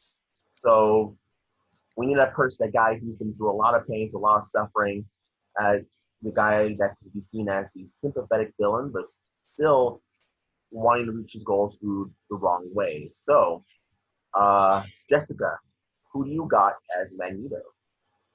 So I selected Stanley Tucci, or the Tooch as I affectionately call him. We're great friends. The reason why I selected Stanley Tucci, we all know what a phenomenal actor he is. He's been around the block for a while. He's been able to play a variety of different roles. Really, for me personally, the only movie I've really seen him play a villain in was The Lovely Bones. But he was such a great villain that when he meets his demise at the end, it's literally the only time I've heard an entire theater erupt in applause. But we all know that because he has this range to him, one, I want to see him challenge himself to be a sympathetic villain because of his acting abilities and the fact that we just adore him in real life. I think that gets the audience automatically on his side as they're watching it, because who doesn't love Stanley Tucci? But he's able to give an amazing performance that I feel a really complex and layered character like this deserves. All right, Logan, who you got as your Magneto? My Magneto choice was Andy Serkis. Andy Serkis doesn't really get a lot of chances to shine in front of the camera, not buried in a motion capture suit. But when he does, he's able to pull in incredibly affecting performances. And I think, Curtis, you hit the nail on the head with saying a particular thing about Magneto, is that he is a villain that we can simultaneously feel like scared of, but also like we understand and we kind of empathize with him. And I get a lot of that from Andy Serkis and a lot of his performances. I mean, when you see characters he's performed like Caesar, you see this person who is doing what he thinks is best for his people, and he can go from like, I'm going to be a terrifying force to be reckoned with, to, but I'm going to take care of this thing real quick. And he has that small personal moment, and I see him as someone who can bring a lot of that age and gravitas. Like he looks like an actor who can project, I'm carrying the weight of the world on my shoulders.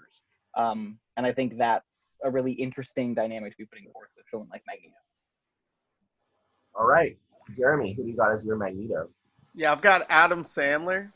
All right, not just because of his Jewish background and also as a young Jewish person, I feel like this would be a no-brainer in order to play somebody who is pushed, who is propelled by his being in the Holocaust in Auschwitz, and but that's an important part. But I think the most important, or also an important part, is a lot of actors that we love watching have been able to cross genres that they're well known for, like James Cagney, gangster movies, musicals. Leslie Nielsen did a lot of cop dramas, and he was so dramatic, and that's why I chose him to be in all the airplane movies and all these ridiculous comedies, and he nailed it. And I think Adam Sandler has already shown us. Daniel Day-Lewis did a lot of pornos before he did all of his dramas, so he's nailed. Well, you know. Oh wait! Oh crap! That's supposed to be childlike. Take it back. PORNO is an acronym for playtime for all people. But I think like we've already seen Adam Sandler take that transition from his amazing comedies, which are even Jack and Jill, I mean, so good, to movies like The Meyerowitz Stories and Uncut Gems, where he was clearly playing a villain that we're sort of siding with this whole time, not unlike Walter White, where we're like, I don't exactly agree with everything you're doing, but I kind of understand where you're going, and I'm sort of rooting for you to win, even in this situation that I, am uncomfortable with, which is what, like you said, Magneto is this person who is, who we're not exactly, we understand where he's coming, we understand him as a human being, but we don't understand, but we're not exactly on his side. So I think Adam Sandler would look really good in a helmet. All right, you three, debate it out. Well, I'll start off.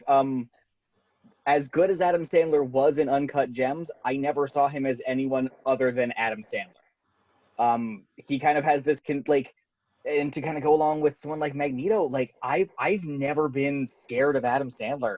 Like I've never seen a single thing from him where I'm like, yeah, you intimidate me. I'm genuine. Like even with Uncut Gems, I was unnerved, and I shouldn't feel unnerved like Magneto's gonna like just. I shouldn't feel unnerved by Magneto. I should be intimidated by Magneto, and I've never really felt that from Adam Sandler. I do. Sorry, Jess. I feel. I'm sorry. Oh, don't apologize. Make your point. I do feel unnerved by Magneto. Like even though we see where he comes from, I do feel like anything, like he can do anything, and he can hurt anybody that we like when the like in X-Men: The Last Stand when he's moving over the bridge and that woman locks the door. I was thinking maybe I was thinking the same thing. Maybe I would lock the door as well because I'm uncertain of what this man can do. And as far as Adam Sandler being like anybody other than Adam Sandler, I think that as well, except for in Uncut Gems. That was the first time where I was like, who is this guy? Like, who's this man that I grew up watching my whole life? And then on top of that, I believe it was P.T. Anderson decided to put him in Punch Drunk Love because of all the times in his movies that he just like, for 1 second, just as a joke, just goes, "You should have told me that yesterday." You know, like him yelling, just seeing that little side of him in a comedic movie, decided to put him in one of his, 8 movies that he's done. And I love Punch Drunk Love. Nominated for a Golden Globe, Adam Sandler. I mean, kind of piggybacking off what Logan said, I love Adam Sandler. Like, that's my boy. And I do agree. I actually think that comedic actors make some of the best dramatic actors. So I don't want to negate that he could give an interesting performance for it. But I think I kind of agree with Logan that it would be hard to imagine, not just seeing him not as Adam Sandler, but kind of seeing him as almost like a Holocaust survivor and like trying to bring that layered nuance to a villain role. I feel like he could get there eventually, just maybe not right now at this point.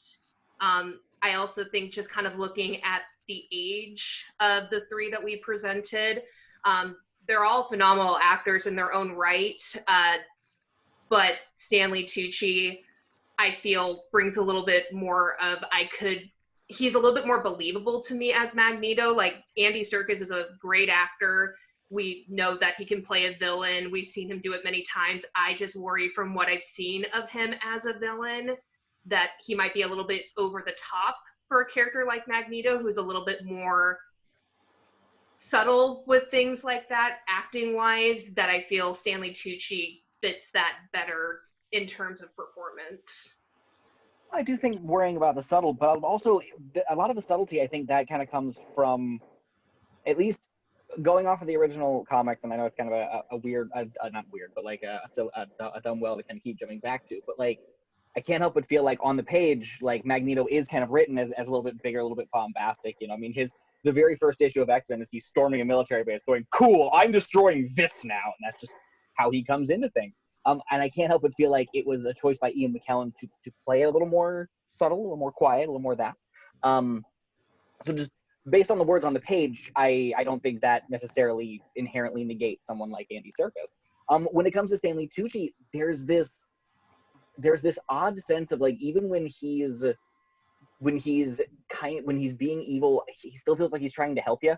Like even in things like Lovely Bones, like I still felt in the parts of it that I've seen that he came across as genuine in the moments where he's like, I want to help. And I realized I haven't seen the full movie, so I know there's probably more of that kind of leads to the uncertainty of it. But I don't know, he seems like too genuinely good a person to be someone like Magneto, who has seen so much horror over the years that he's like, yep, I've given up. All of humankind has to go, and it's mutants only now. Yeah, weirdly, I've never seen Tucci to a point where I would believe he'd be like, yep, cool, so we're killing everybody now, as a character. Kind of to respond to that, with the Lovely Bones, and I understand like not everybody might have seen it. For those who haven't seen it, he plays a child rapist and murderer, and it is really like the one role that you hate Stanley Tucci in. You just do. And I think kind of not that I'm negating that Andy Serkis is not a phenomenal actor and could bring something interesting to the role, but if you look at the actors that have played Magneto so far, like I understand that this is a new casting, but just to use it as an example with Ian McKellen and Michael Fassbender, both of them do have those big bombastic moments, but they both are also very stony-faced in a way, and they are a little bit more reserved when they are in their calm moments, which makes that big blow-up all the more believable. Whereas sometimes with Andy Serkis, when I've seen him play a villain, he kind of comes out the gate a little over the top, and like I feel like I don't see as much of a build as compared to somebody like Stanley Tucci, when you just kind of grow to hate him as a character. When I see both of your or when I picture both of your characters in the role, I kind of picture them as Tom Hollander's character in the Pirates movies, where it's kind of like this short guy who's got like a bunch of people behind him, but he's never like I don't know, when I picture these two people, I don't picture them as the number one villain. Like they're not answering. I picture them, if they're villains, then they're always answering to somebody.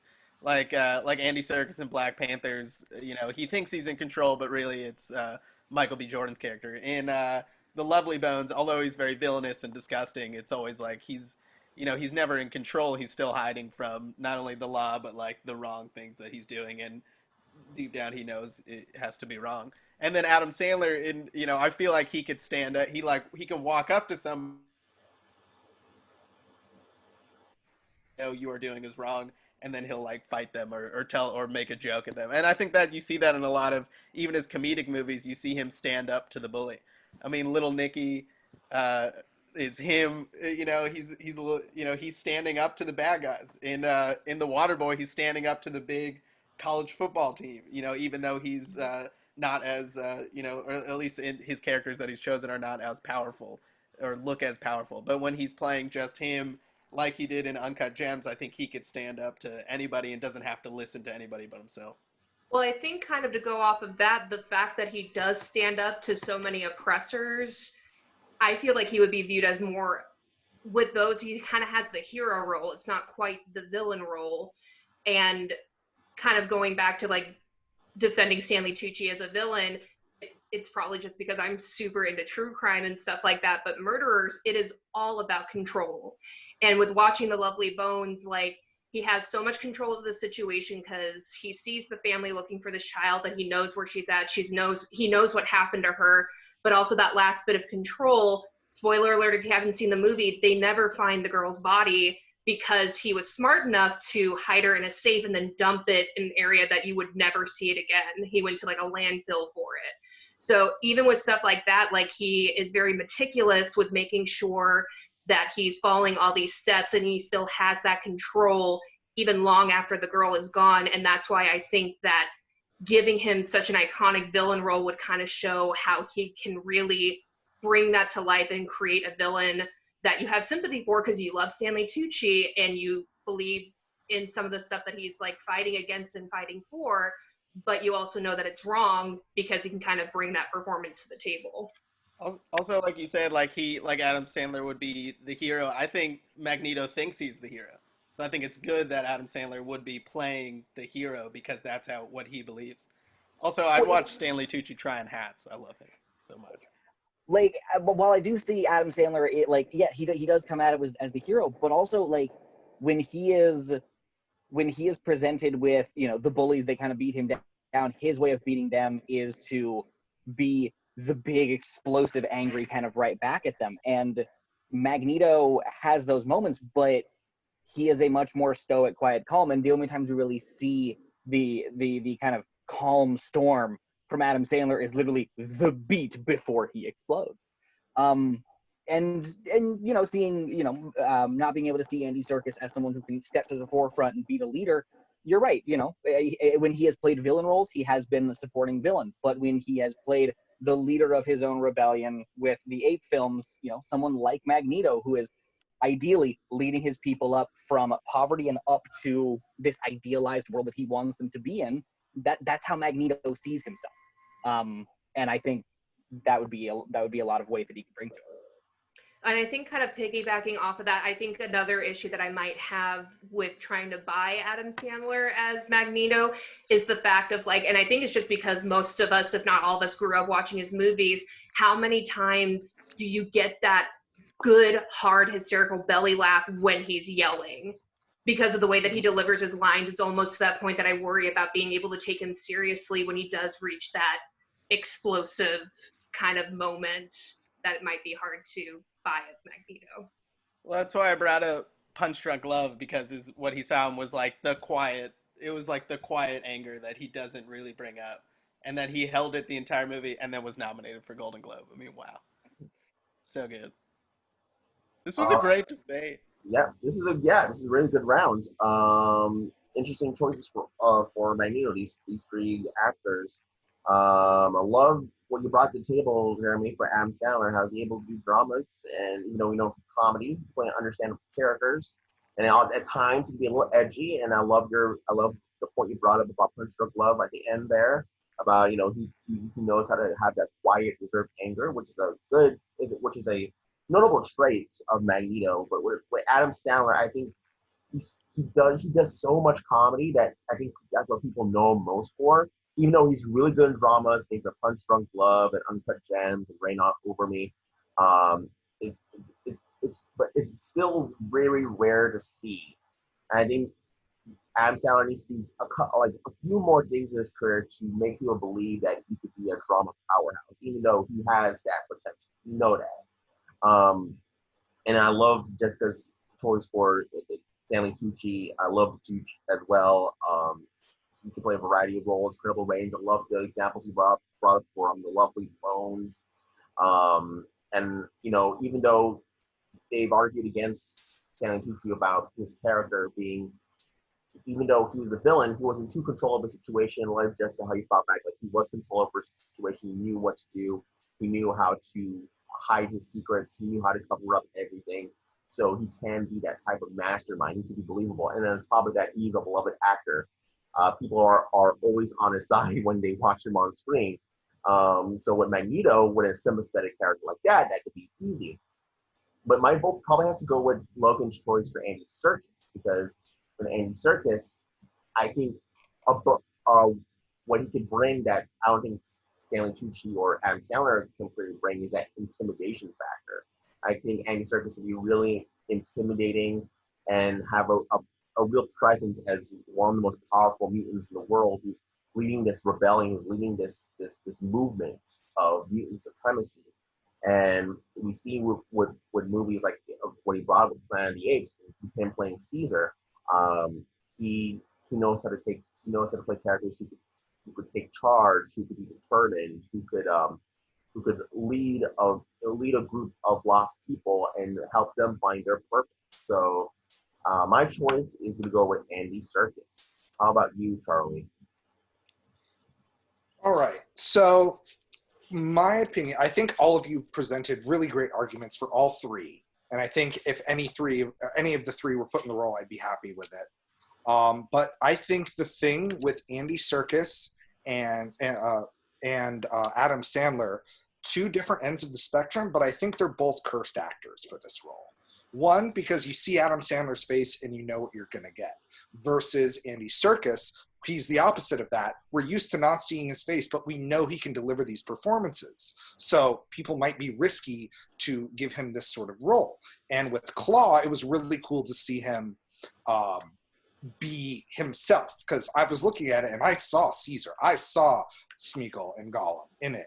And I do want to see more roles for him where he's in front of the camera, because darn if he doesn't deserve it. But I think Stanley Tucci can present these moments of fear where he is the calmest person in the room. He is speaking calmly and eloquently, but you are afraid and you are fearing for your life. And he can also give you those bombastic yelling from the mountaintops moments about mutant supremacy. And I think the range of him alone is what wins him in this argument. So I'm going with Jess's Stanley Tucci. And I just watched The Core recently. If you want to hate his guts, watch that thing again, because he is the smuggest, most arrogant SOB in the whole joint. And it's just a fun movie about the end of the world. Hunter, what's your opinion? Yeah, another one that's great choices all around. Oh man. I love the Tooch, and I was so surprised by him in the role, and I can't stop thinking about it.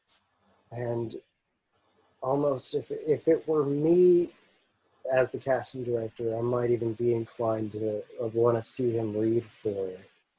But just based on the arguments alone, I feel like Jessica's argument hinged so much on his performance in the one movie in The Lovely Bones, and everyone else kind of dinged her on the fact that he's mostly and fits so well into that almost like a very dad role, that it's almost hard for me to picture him as this intimidating presence.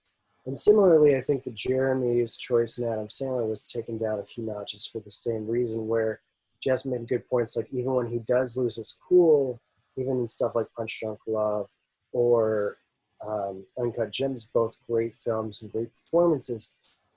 It's the same Adam Sandler performance. It's just the context of the world that it's in and the presentation of it is kind of what makes it different. And I don't know how well it would gel against this more serious sci-fi tone. Whereas, Logan made, I think, good arguments for Andy Serkis, where of course he's very comfortable in these roles. Everything from Gollum to Star Wars.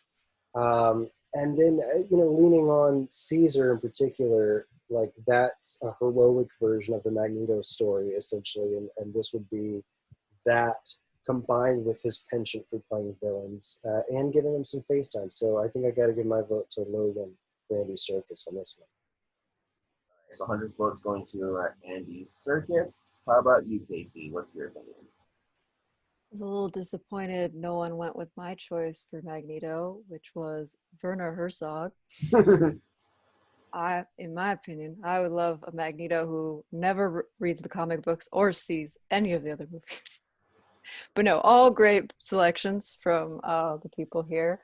With Adam Sandler, I love Adam Sandler, and I love him in his dramatic roles. And I think, there's a big difference between him and Uncut Gems and most of his other movies. He's acting, he is acting really well. Whereas in a lot of his other comedies, it's like, this is Adam Sandler at 40%.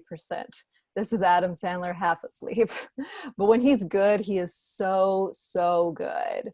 And I wish we saw more roles where he is acting at his highest caliber.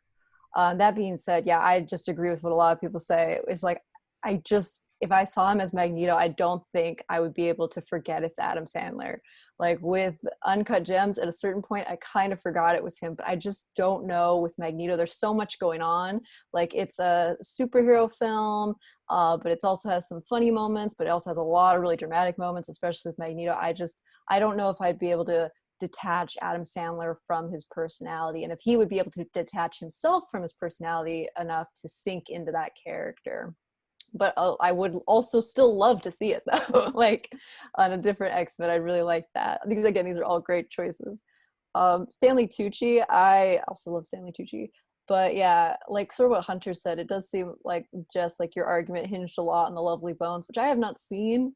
But what you're describing with him being meticulous and hiding things, sort of made me that just seemed kind of like a lot of script things.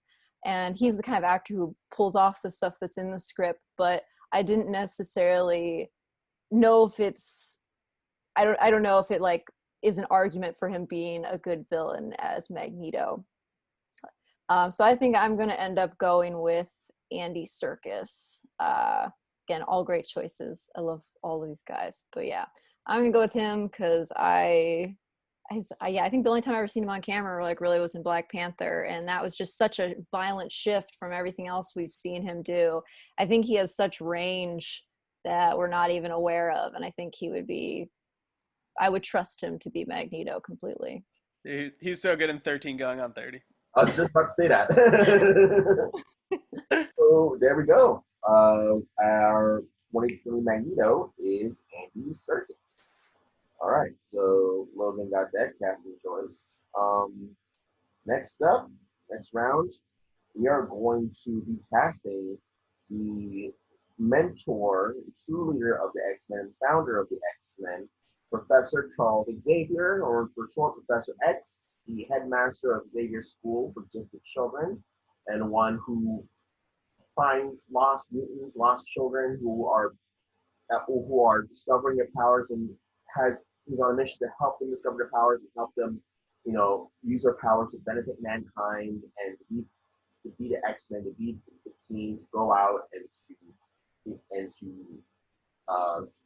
fight off the problems and the issues in the world, and also fight against the Brotherhood of Mutants, whose main goal is mutant supremacy, where Professor Charles Xavier is aiming for equality, not just respect among mutants, but equality between humans and mutants. So let's cast our Professor X, and we are going to start with Logan. Who do you got for Professor Charles Xavier?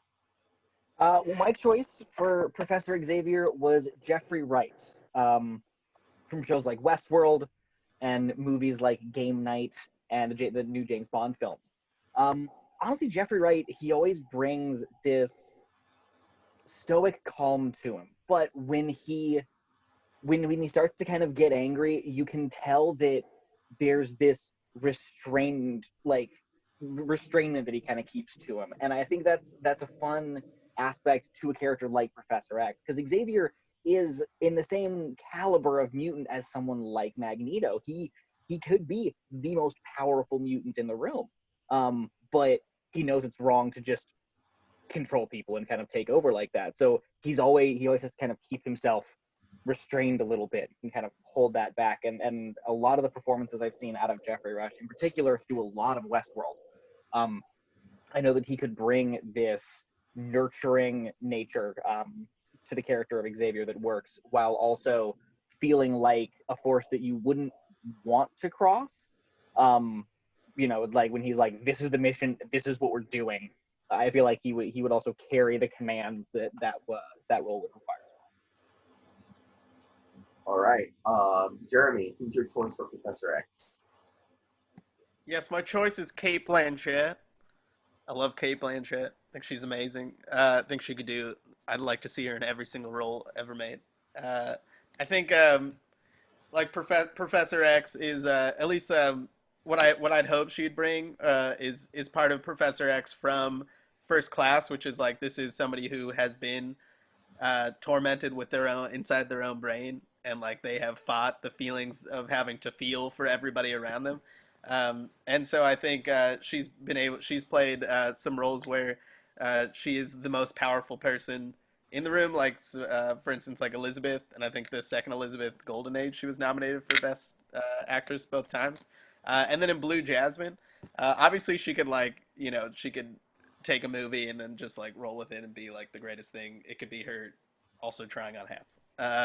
But I was thinking in Blue Jasmine, she's this person who you're siding with, who you think everything she's doing is right, but in her head there's something wrong and something's going on, and then you slowly see that downfall. So pretty much the first half of Blue Jasmine, I picture somebody who in their head is feeling like there's so much going on in there, but able to portray to the audience that they are okay and they're able to lead this life. And then obviously, at the end of Blue Jasmine I don't see as her being a Professor X. And then obviously there's the whole argument where Professor Charles Xavier is not a woman, and Kate Blanchett is, but who cares?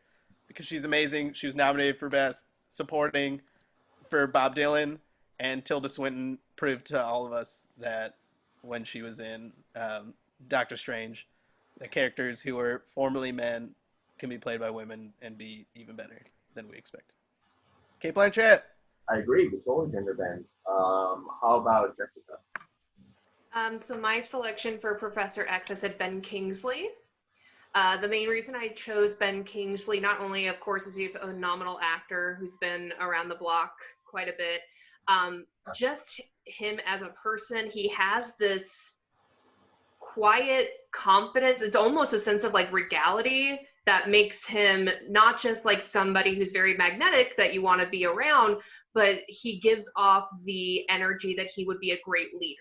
Like if he were speaking, you stop and you would listen to him, simply because he knows how to captivate an audience just with that quiet sense of confidence that he has, and he can bring really great nuanced performance to this particular character who, like Magneto, is a very layered, very complex character.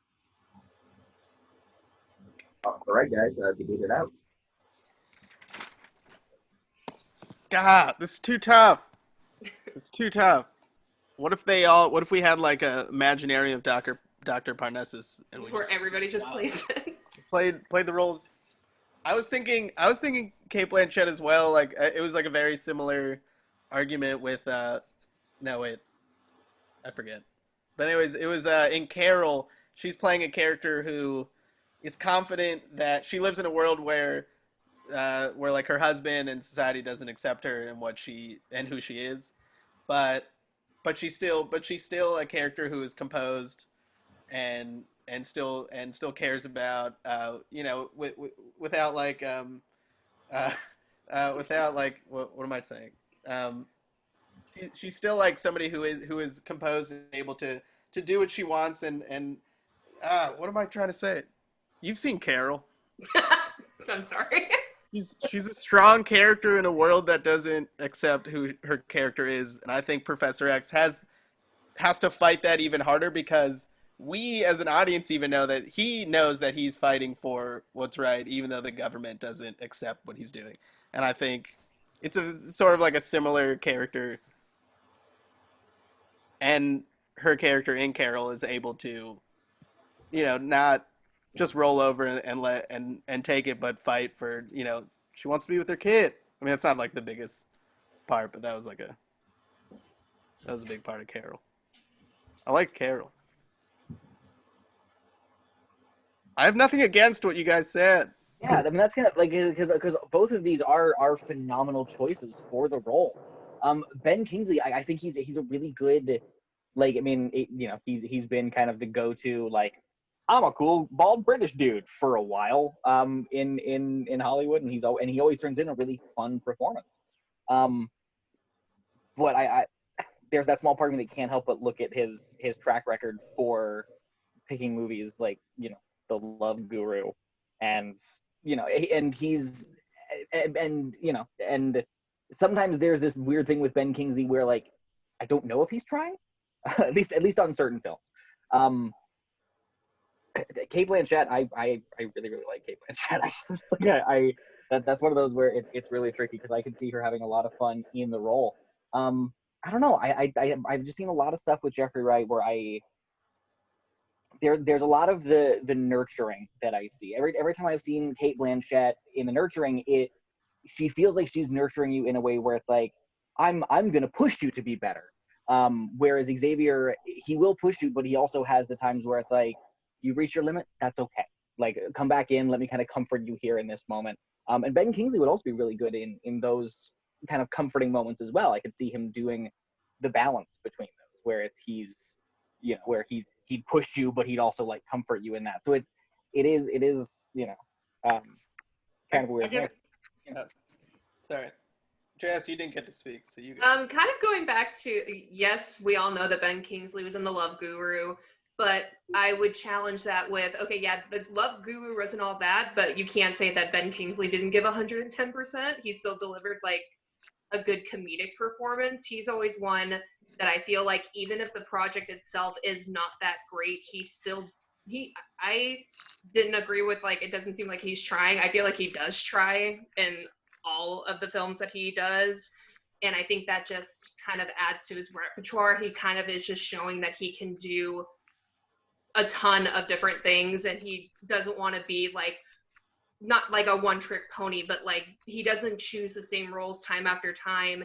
And although I adore Jeffrey Wright and I really like the performances he's done, I unfortunately, with the roles I've seen from him, if we're thinking like Hunger Games, Westworld, Game Night, it feels almost like he's playing the same character, or he's giving the same performance across all of it, which is a great performance, but I don't really see the character. I see Jeffrey Wright, that I don't know if, as Professor X, I could believe him as a leader of all these people in charge of all of these children that have mutant powers and trying to teach them how to control it.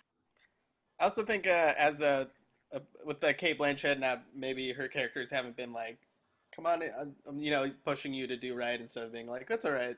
I think maybe as an actress, she wouldn't have accepted that kid's role in the house with the clock in its wall if she didn't if she didn't have and she wouldn't have done How to Train Your Dragon 2 if she didn't want to work as like an actress, want to work for or act for kids, or when she's such a ginormous presence, I don't think she would have done such like a small kids role, or not. It's not small, but a kids role if she didn't care about, because it seems like everything she did was for adults, like rated R movies, or dramas, and these are kids roles that she must care for these children to make a movie for them. Kind of like how Julianne Moore did Hunger Games for her grandchildren. Well, I wasn't saying that, like, she doesn't care about children and how she presents that. I'm simply saying that whenever I've seen Cate Blanchett in in the role where she is the supportive mother character, it is more so I'm gonna push you to be better as opposed to I'm gonna mother hen, I'm gonna like support you, can't do that, and just that was all. So yeah, it's not that I don't think she works well with children. I have no doubt that she does. Like she's stellar across the board. Yeah. Well, I mean, and kind of to go off on that, it's not that like obviously like she's a great actress. I kind of agree a little bit that she comes her sometimes with, and it could be the way that the character's written or character choices that she makes. She comes off a little bit more cold instead of like warm and enveloping when you need it at that moment. She kind of reminds me of like a mom that would push you to be better, or like, hey, like rub some dirt in it, you'll be fine, but maybe not as like warm and comforting that we might need for a character like Professor X. And a comment that I do want to make real quick, to kind of go off of Jess's thing with Jeffrey Wright, how he, in recent years, he's kind of played a lot of the same character. While that may be, one of the earliest things I saw him in was Shaft, oddly enough, with Sam Jackson, where he's like the head of a Latin gang. And to see him go from that to something like Bernard in Westworld, to me, it shows that there is a heck of a range that can be found in between that. So while he might not have branched into it in recent years, I think he is capable of it. That's all right. All right. This one's too hard. Yeah. This is a tough round. Just to know, Charlie had to bounce because he has some personal things to take care of. But thank him for being part of most of the video so far.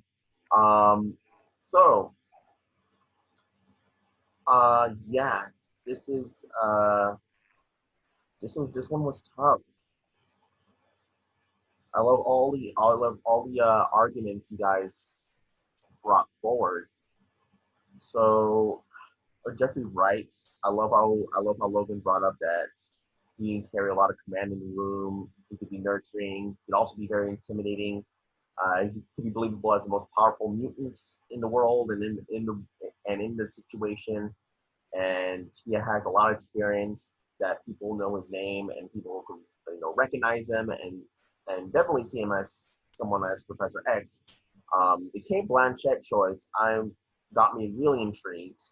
Not because it's gender bending the role, it's because Cate Blanchett is a legendary actress, and as Jeremy said, she could bring a lot of emotions to the role, and also can be a commander in the room and be a person you can side with. And she could play. I love Jeremy that you said that she can play a confident character in a world that doesn't accept her, like she did in Carol. And I think that's a trait that you need for Professor X. But I am going to go with Jessica's choice for Ben Kingsley. Even though Ben Kingsley seems that as an obvious choice, I love what Jessica said, that he has a quiet confidence, this frugality to him, like this leadership. Like this is the type of guy, whenever he speaks, you will follow him into the pits of death, into battle, and he could also be kind of a warm and nurturing as well, and be this mentor type of role to these young people who are just discovering their powers. So I'm going to give the vote to Ben Kingsley. Hunter, what do you think? Great arguments all around. I thought Cate Blanchett was a very interesting choice for you, Jeremy. You made great points about her strength and presence, but I think Jess and Logan both made good points in how she probably would feel maybe more distant and maybe even cold from a role that requires more warmth.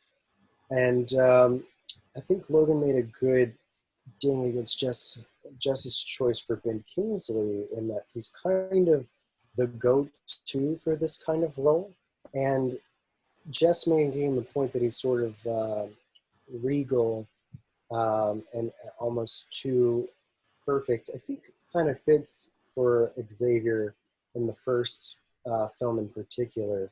But I think Logan made a better overall argument for Jeffrey Wright as being not just warm and inspirational, but he was kind of helped by, I think, for me, some of the digs made against him, where he can play someone that has had like a shady past, like the example that Logan gave in some of his more recent roles. Like, not only does he has this range, and I think Xavier is the kind of role that he seems like the saint on the surface, but he's a flawed person underneath.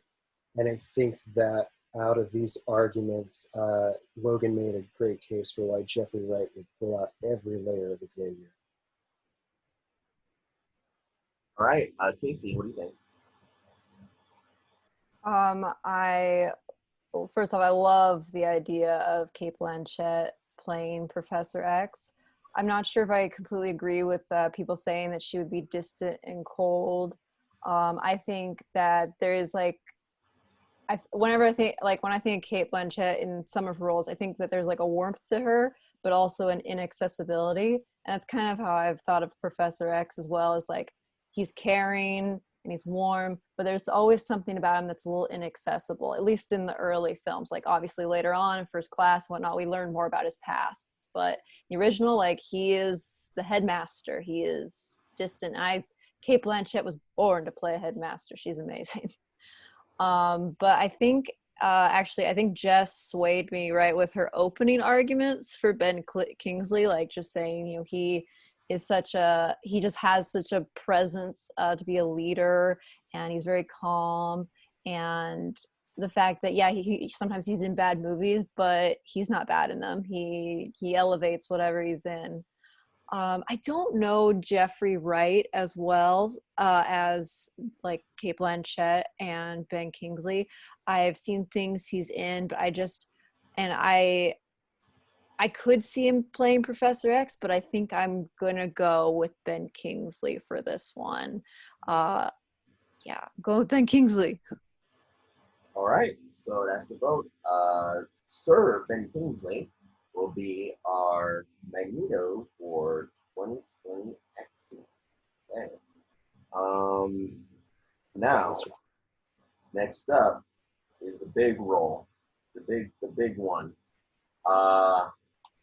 Wolverine, who was played by Hugh Jackman for 17 years. Hugh Jackman is almost iconic in the role. As you know, Wolverine's one of the most popular characters in the X-Men franchise, who could grow bones out of his knuckles and use them to slice and dice his enemies. And later on, his bone has been upgraded to adamantium, which in the Marvel comics, one of the most powerful skills in the universe, and which makes Wolverine even more powerful and more dangerous. But thankfully, he's on the side of the heroes as being one of the X-Men. So to play the iconic role of Wolverine, let's do this. Let's cast this.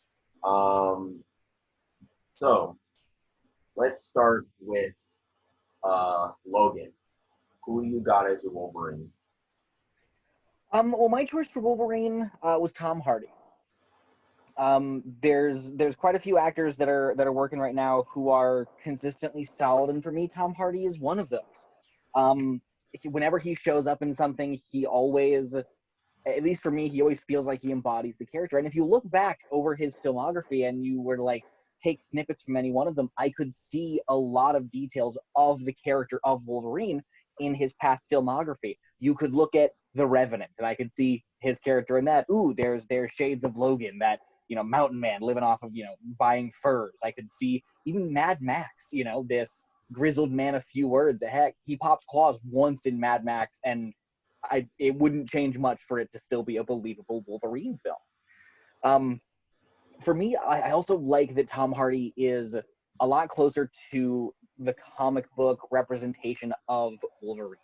He's not, Hugh Jackman is like 6'1", and in the comics, Wolverine's like 5'3". And I really like that Tom Hardy is a little bit smaller, a little scrappier. When you see him in roles where he's a physical presence, like he looks like a scrapper. He doesn't look like someone who's, I'm throwing the big kung fu moves and that. Like, nope, he's going to get in and just start punching and pummeling, which fits with someone like Wolverine. He has the gruff exterior that I think works, but if you've seen any behind-the-scenes video of him with a dog in anything in social media, he has that kind heart that would really work well for those scenes where he's in the Institute, and you see the gruff exterior kind of softening a little bit. He's spending time with Rogue, and like he's actually connecting with someone, and he hasn't for a while. You know, seeing it soften just a bit when he starts like messing with Scott, you know, near the end of it, because like they've gotten to that, like they kind of like they begrudgingly respect each other a little bit. And I also see Tom Hardy as believable as someone who's this eternal ageless mutant, because for the past several years he's looked the exact same. And I think that kind of helps his case with looking like the eternal ageless Wolverine. Jeremy, who's your choice for Wolverine? Thank you. My choice is Jeremy Weinreich as Wolverine. We don't know where or when he was born, which is like it's a big thing. I think Wolverine is he's an animal. I think that comes up a lot later on, how like animalistic this guy is, and I think we need somebody who looks like an animal. I think his body needs to look really good. So, just a little glimpse. Jeremy Weinreich is coming on. I think this role, like Hugh Jackman, I think it's like his historic, not maybe historic, is not the right word, but somebody who we didn't really hear about, and now he's everywhere and he's doing whatever. He's doing musicals, and he's saving people at the beach. I don't know if you guys heard that story. Jeremy saved some lives as well. He wears a mask every day. I think Jeremy, coming off the background role in The Rookie and that Shakey's Pizza Parlor commercial, I think he's not like he's nowhere, but he needs that push to get to the top, to get that nomination for an Academy Award for the next Les Mis. I think the other choices were so good. That's my argument for Jeremy Weinreich. It's gonna be an interesting debate. Jessica, who's your choice? My choice to play Wolverine is Jor-El Jerome. With Jor-El Jerome, his probably biggest thing under his belt right now is When They See Us, which was directed by Ava DuVernay.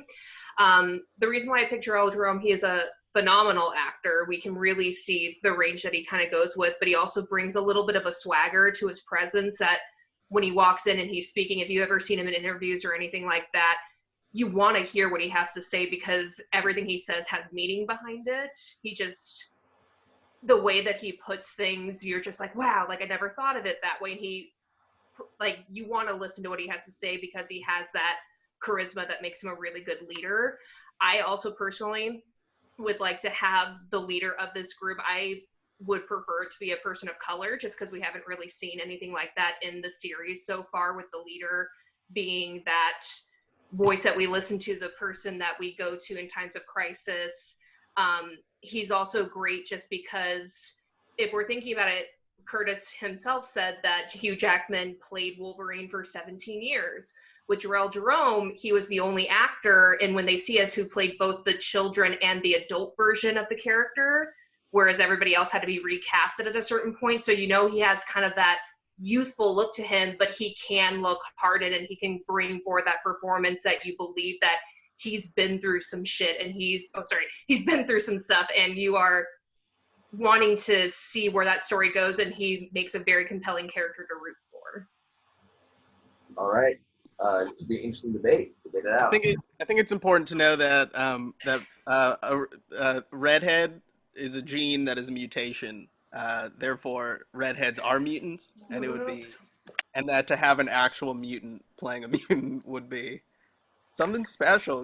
Maybe even a background role. Whatever. It doesn't have to be. I think Jor-El. God, I can never. Jor-El. Yeah, honestly, when I read that, I was like, that's perfect.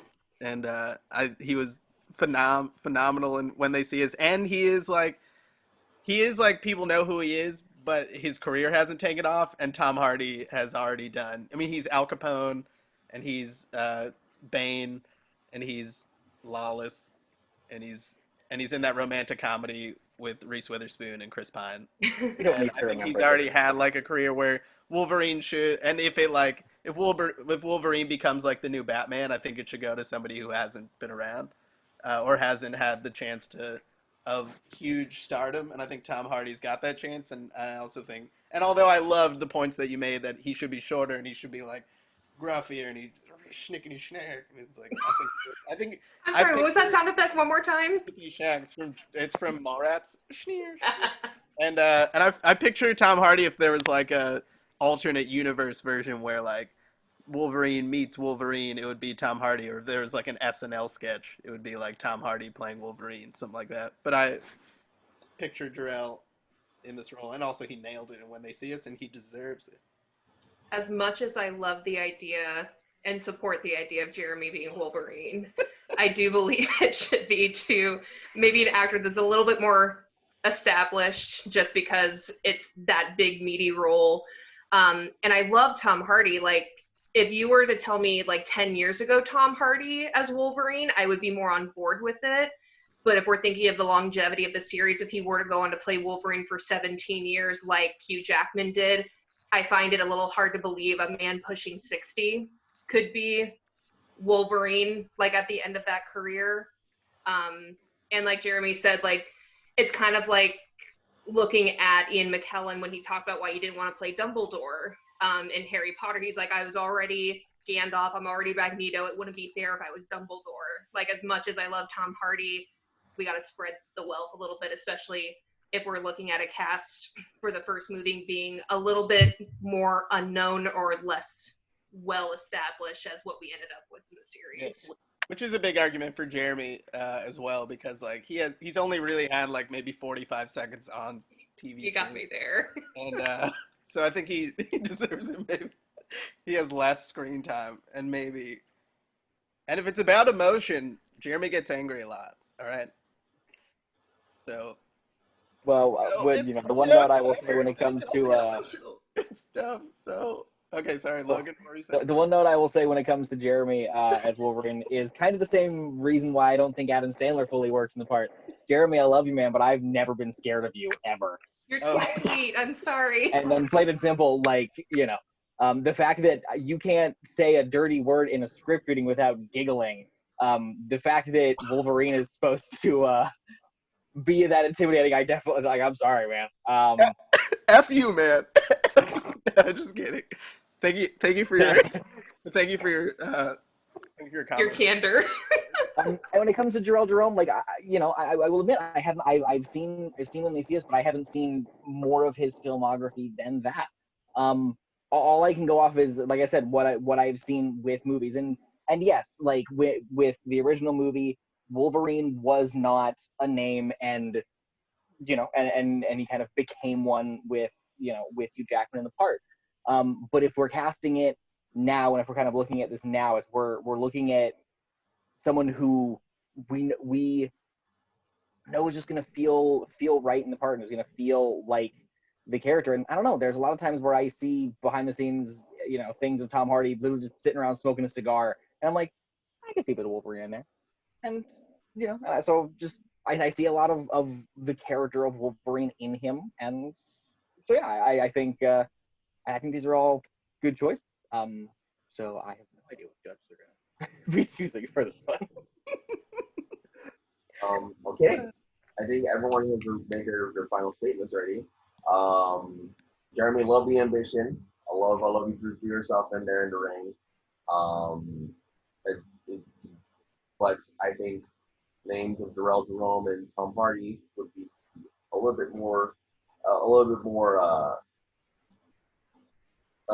recognizable to some of the studio heads when cast for the next Wolverine. I'm sure you make a great. I want to see you in the audition room pull off Wolverine. I really do. I really do want to see that.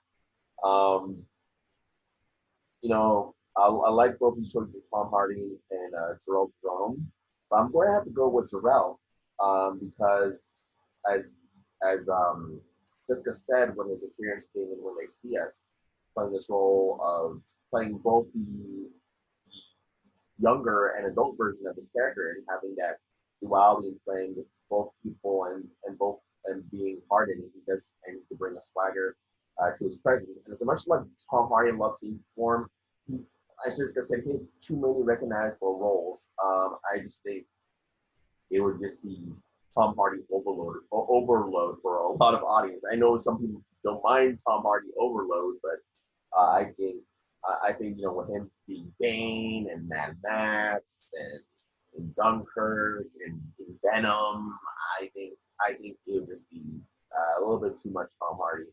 And even though he can play that smaller, scrappy, tough kind of guy, which Wolverine is kind of like in comics, I think someone like Charles Jerome could play a Wolverine close to how Hugh Jackman portrayed it. So my vote is going to Jarrell.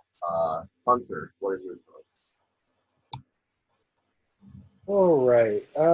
First things first, Jeremy, I'm going to need you to do just a little line reading for me, if you would. Let's see here. Should I slate? Should I?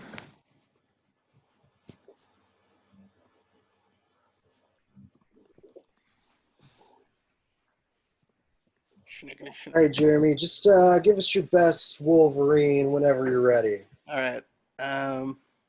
This is my line. Mm-hmm. The best of what I do, but what I do isn't very nice. All right, it's not. I'm the best at what I do, but what I do isn't very nice. How's that?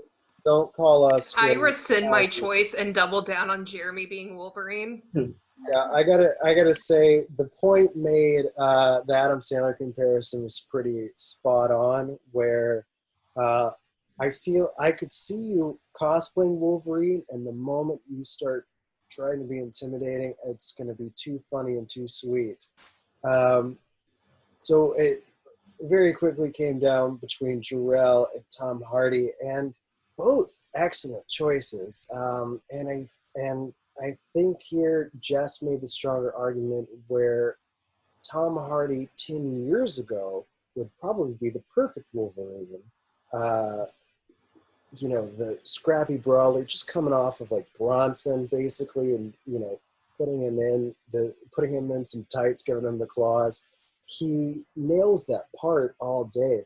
But I think Jess also, it's not just how she took down Tom Hardy, but how she elevated Jarrell Jerome.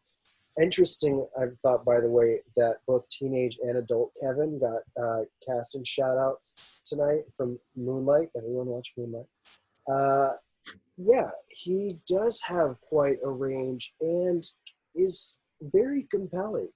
And I liked Logan's take on Wolverine being more comic accurate coming from Tom Hardy. And I think the version that Jess put out could walk the line between being more comic accurate while also kind of being what we did get in the movie, which is more of a leading man. So yeah, my vote has to go for Jarrell Jerome. Nice one, Jess.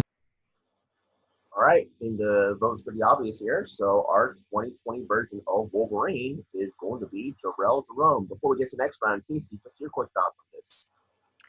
Yeah, am not totally. I'm just gonna talk through who I would pick because I'm still not quite sure.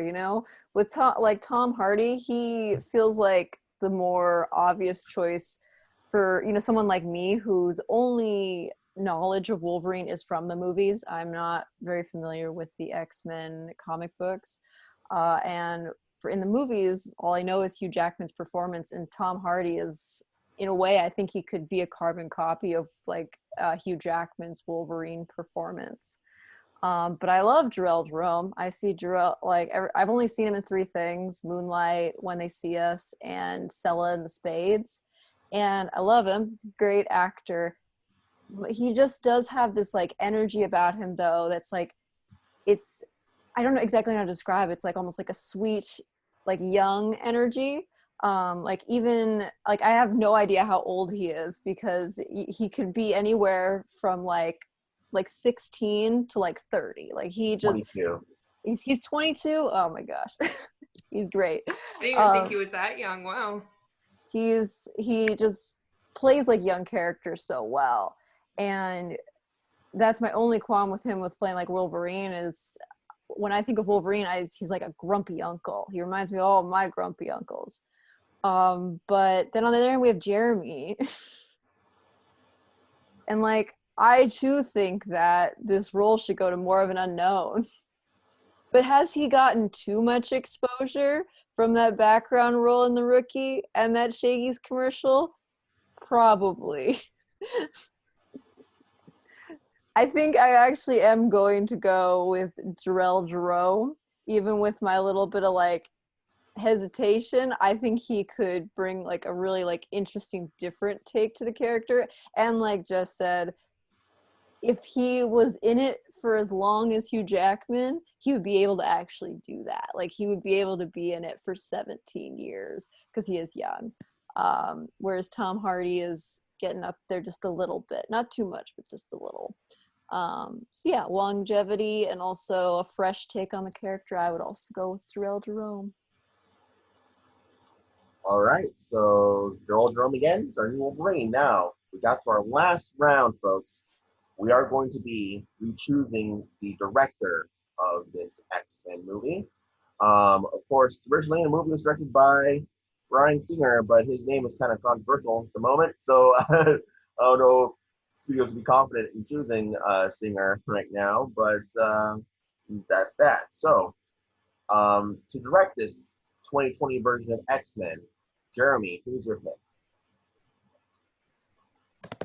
My pick is Vince Gilligan from the hit TV show Breaking Bad.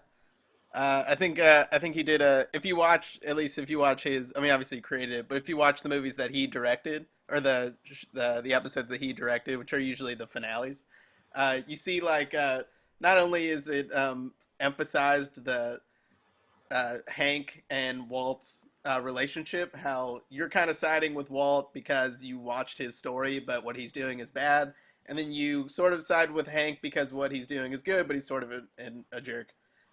So you have two people on either side of the law, but you still have feelings and you still want both of them to succeed, and that's pretty much that's more or less what we're watching in X-Men, which is one side which we believe is good and another side which we know what they're doing is wrong, but it's a little flipped, but what they're doing is wrong, but we still kind of see where they're coming from, and they still sort of love each other in a way because they have an understanding. Well, at least the X-Men, the mutants have an understanding. In Breaking Bad, the characters are family, and then in a way, mutants in some way must feel like family because they're the only people who really understand each other. On top of that, I think Vince Gilligan has an amazing ability to have subtle comedy. If you watch his episodes, there's always something just like something so small that's just so funny about these characters that are in these intense moments, and that's what I would love to see in X-Men. And I feel like you do see it a little bit every now and then, but with this, it's like Walt and Jesse are stealing a giant can of methylene, and they're not really good at it, so they're like, so you just like see them struggling with it as they cross the screen. I want to see the intensity with the X-Men, but also like little comedic moments that we sort of enjoyed in Avengers movies where it's like realistic, where things that we make fun of and have fun with. Okay. And also X-Files. He wrote X-Files. X-Files is in the same vein as X-Men, where this is a reality that we understand with a twist on it. So, all right. Nice choice, Jessica. Who's your pick for the director? My pick for the director was Tim Miller, probably most famously known for directing Deadpool and Terminator: Dark Fate. The reason why I chose him was because he kind of has that background, not just in action, but also just in superhero movies. Deadpool, like, crushed records, and he just knows how to pick shots that make sense. He also knows how to kind of guide actors in an action superhero setting, so I feel like he could get the best performance out of the cast that we have for a movie like this, and he'll be able to do it efficiently in a way that I feel like everybody, especially studio heads, will be happy with the end results, and he'll make us a lot of money. Okay. Logan, who's your choice for director? My choice for director is Lee Winnell. Lee has been kind of hovering around the scene as a writer for a while. He was the writer for Saw, for Insidious, but he's burst onto the directing scene in the last couple of years with films like Upgrade and this year with The Invisible Man. And for me, that's kind of why I feel that Lee would be a really good choice for something like X-Men. Not only is he really good at creating worlds that end up growing into these big franchises. You know, like I said, Saw, Insidious, and now The Invisible Man. But every single time he does one of those movies, he never loses the emotional core of the character. For something like Upgrade, we're seeing these really cool action sequences, and we're seeing how, like, this really interesting way that he's shooting the sequences, but we never lose the emotional journey of what Logan Marshall Green's Gray is going through, and how that relates to his journey along the way.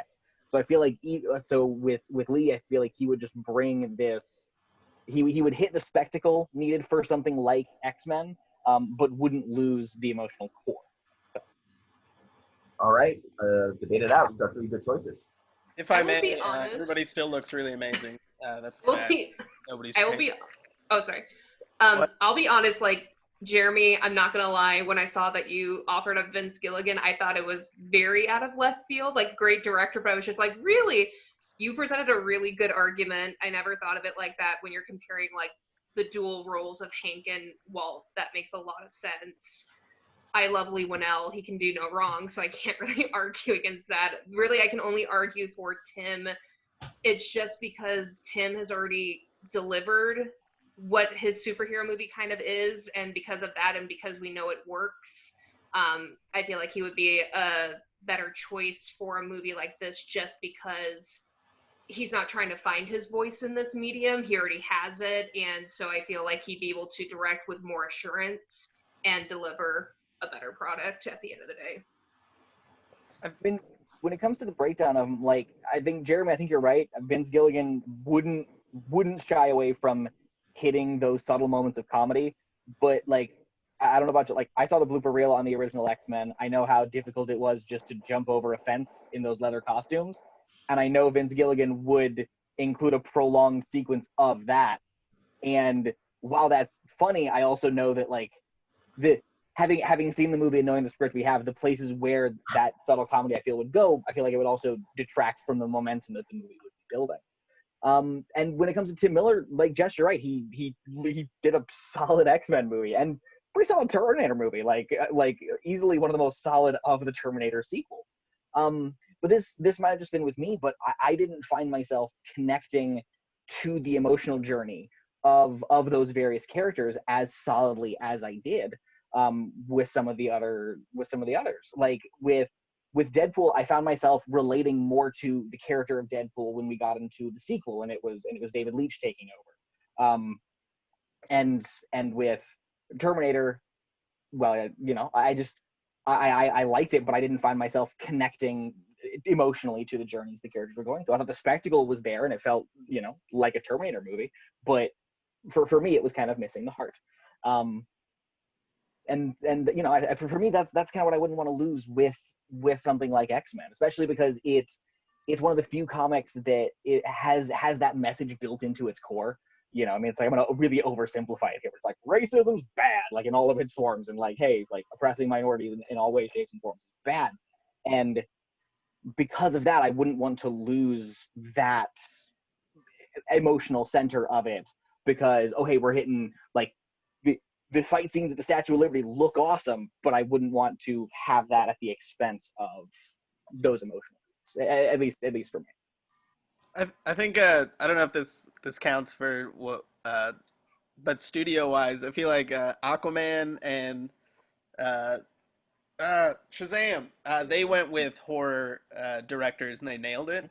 And I feel like if Marvel went in the same direction, it might be as if what they tried, like, I see it as Avengers did really well, so now they rush to make Justice Leagues and they want to make that look really good. It might seem like they're going back and forth, where, like, now DC made a couple of really awesome movies, now let's kind of go in their direction. So I guess that's why I wouldn't choose Lee Winnell, because it would seem like they're pulling something out of the DC universe hat when they want to stay in their direction, which is why I would also choose Vince Gilligan, because it's very similar to, he hasn't done a lot outside of TV, like X-Files, Breaking Bad, Better Call Saul, and that was very similar to how the Avengers Russo brothers did it. They were just out of Community, and then they nailed it. I think it's cool to see Marvel go in that same direction. If that's, I know that's business side, but but I also think yeah. Well, kind of going off what Jeremy's saying, the only thing that would make me hesitant to go with a director or producer that's more well known for horror, for a movie like X-Men. X-Men already has some pretty heavy topics and subject matters and subliminal subject matters in it that it already feels a little dark, that I worry that as great as he is as a director, I feel like Lee would have to fight a lot against what he would want his vision to be, because it's already pretty dark, and he does a great job of telling a great scary story and having those darker elements to it, that I worry that it makes it more of a dark, like borderline horror movie as opposed to a superhero movie with darker elements to it. Well, I mean, as Jeremy pointed out, in recent years, horror directors have kind of come out big in comic book movies and shown that they can hit some big things. And that was like James Wan with Aquaman and David Sandberg with Shazam. But, Marvel has also dipped into getting some horror directors in there with Scott Derrickson for Doctor Strange. So I wouldn't be too worried about him skewing too far dark, because a lot of different horror directors have kind of come in and done their own kind of thing. And worrying about it skewing too dark, Jess, with that is fair. He has skewed dark with a lot of his films. But there's one that I remember that he did that was a very odd little zombie movie called Cooties, where he plays a teacher, and all of the kids have been infected with a zombie virus. And it takes the dark subject matter with like, oh no, zombies, and oh no, we have to do a whole zombie movie where we're killing kids, but it manages to kind of keep a weird lighthearted kind of bend to it. So I think that he would be able to. So I don't think it'd be too hard for him to not skew too far.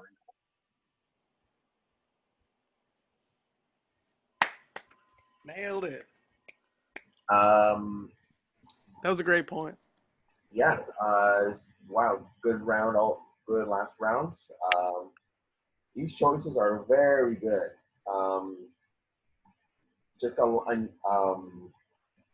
Actually, let's start with Kaycee first. Kaycee, what are your thoughts on all this? This is a harder one for me because I'm not super familiar with any of these directors, and I don't think, and it's hard. So I'm mostly going off just your arguments, which is good in some ways, good and not good in other ways, because I feel like it's a little not fair also. But so I was looking them up on IMDb a little bit as well, and yeah, with Lee being mostly known for horror and X-Men, at least X-Men as it originally was in 2000, it's a fun movie with some like darker subtext, and I could see a horror director either doing really well with that or not, or just straight up making it darker, which in 2020 would probably be something that's well received, because everyone's, it's been a bad year. And so it would probably, like, people might like that kind of tone. So there's some points for that, or for Lee. With Tim Miller, he did do Deadpool and did a really great job with Deadpool. So he does know how to do a superhero movie. And I think that's super important for a movie like X-Men, to know how to direct action sequences, especially like for superheroes. And then honestly, Vince Gilligan is like pulling me towards him, because with just what you said about the fact that he, has worked with ensembles and as a writer, and like with TV, showrunners are in a lot of are more important than the directors of the individual episodes. Like, they are the ones in charge of the whole like tone of the show, how things are going. Like, they write the show, but they're also on set most of the time, and the directors deal with all the technical stuff in TV, but the showrunner is the one managing everything. And so, and like, I also think what you said about Community and the like Russo brothers, like that's also like really like, yeah, of course that is what they did. This is a really tough one. You all have made amazing points. But honestly, because of what Jeremy said about the Russo brothers, I'm gonna go with Vince Gilligan. Like, I want to see I want to see X-Men from the director or from the creator of Breaking Bad comes X-Men 2020. Okay, so as I was saying, yeah, this is great arguments all around. Just I love what you're about to say with the Tim Miller, how I experienced Deadpool, Terminator, Dark Fate, and also with the action scenes, love with the superhero genre. And with Lang Winnell, I love I love his style, and you put on point, Logan, that he's great at creating worlds in Japan franchises. Never loses the emotional core of the characters. Um, and going into this debate, I would think I would have gone with Lang Winnell, but you know what? I'm also going to have to go with Vince Gilligan. Because Vince Gilligan, I think, is that best of both worlds that Tim Miller and Lang Winnell has. Look, if Tim Miller were to direct X-Men, I was afraid that it would be too lighthearted, it would be too lighter tone, or with X-Men, you have to do these serious situations. With Lang Winnell, I'm afraid it might be too dark. It might be too intense. And you need that levity. And I think with Vince Gilligan, even though Breaking Bad has a lot of heavy stuff that happens in it, a lot of dramatic stuff, you're watching this heavy dramatic stuff, but it's great entertainment for Breaking Bad. And he knows how to bring that great entertainment value to the audience. And he does know when to put in a little bit, that's funny, a little bit of that levity to this tense situations, as what Jeremy said. So, yeah, my choice has to go with Vince Gilligan, and he has the popular vote. Now, before we end this round, what are your quick thoughts, Hunter? Thank you, Mr. Lopez. Yeah, a lot of great points all around. I mean, Logan's right. Racism is bad. That said, Lee Winnell, yeah, I've found his films very compelling. I think it's kind of hard. It's kind of soon for me to tell, like, what would he do with this property beyond what we've seen him do. And I don't know that I got enough of an argument out of Logan for what that vision would be. And that said, I think Logan did make a good ding against Jess's pick for Tim Miller in that he made his X-Men movie, and more or less, and we've kind of seen his take on that. And while I don't necessarily assume that his would be a more comedic X-Men, given that, we did get, admittedly, one of the better Terminator sequels, which isn't a high bar to beat, out of him. And that wasn't a very comedic movie. So, I think that threaded the needle closer to what an X-Men would be. I think Jeremy made great points for why Vince Gilligan, for my money, has to be the one who would not only bring compelling character and great rivalries as we saw in Breaking Bad, but Jeremy also hit on his work in the X-Files. And so bringing together that very dynamic drama with compelling science fiction, I mean, that is X-Men to me. And so my vote would also have to go for Vince Gilligan to see his version of these characters. All right. So, guys, there we have it. We have our cast and director for 2020 X-Men. Let me list them off right now. As Storm, we got Laverne Cox. As Rogue, we got Abigail Breslin. As Jean Grey, we got Nina Dobrev. As Cyclops, we got Dylan O'Brien. As Magneto, we got Andy Serkis. As Professor X, we got Sir Ben Kingsley. As Wolverine, we got Jarrell Jerome. And as our director, we got Vince Gilligan. I am so happy with this list. I'm loving it. I'm loving the look of it. Now, before we end here, Jeremy, what do you think about this list overall? The results? I think it's awesome, and I think we came together like the X-Men would have. We argued a little bit, but in the end, we were all in love, and we all appreciate each other. And also, I'd watch this movie. I love Jarrell Jerome. I think Jeremy was snubbed, but, Jarrell was... No, I think it's awesome. I watch every variation. Logan, what do you think about the results? I think it's a heck of a cast that we've built. I'd be kind of curious to see the dynamic that they would bring as the series would continue to grow. How about you, Hunter? I like all of the options I voted for and think the other ones are terrible. Yeah, no, I would definitely watch this movie. It's an interesting mix between like the different ideas. You kind of have this like great young love thing triangle going on between Wolverine, Cyclops, and Jean, and I think a little more like a wizened teacher aspect coming from Storm and Professor X, and hell of a compelling Magneto. So, yeah, I think this is definitely a movie I would watch. How about you, Kaycee? I think that we put together a stellar cast that would have a very interesting direction or director. No, both direction and director. And it'd definitely be a movie that I would like to see happen one day, if that would ever be possible in some future world. I think it'd be amazing.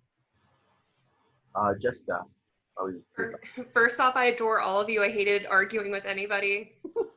It was really tough. I'm sorry. I'm really happy with what we built. This is definitely one that there's so many names and talents and stuff attached to it that like I would feel compelled to go and check it out, because it'd be interesting not just to see even just one actor on this list and to see them like perform, but just to see how they would work together. I think it would be a very interesting and great blockbuster. All right, so that was our second episode of Cast the Future. I'd like to thank Jeremy and Logan and Hunter and Kaycee and Jessica for joining us today. Before we sign off, is there anything you guys like to promote, like to talk about, any projects or anything? Wear a I mean, I have mask. a right. Well, I know that like Logan and I have podcasts in the works. We're still working it out, but stay tuned for that, I guess. Also, check some of us out on the Quarantine Theater Company YouTube page, where we do screenplay readings of all sorts of stuff, and we have a lot of fun there. Make sure to subscribe to this YouTube channel. Hit the notification button to know when new videos come out. Next week's Cast of the Future, episode 3, will be on E.T. And I think Jessica and Logan will be joining us for that one next week as well. And they're going to be part of the judges panel on that one. So that's going to be pretty exciting. So again, thank you all for watching. Hope you all have a great rest of your day. See you at the next Cast of the Future.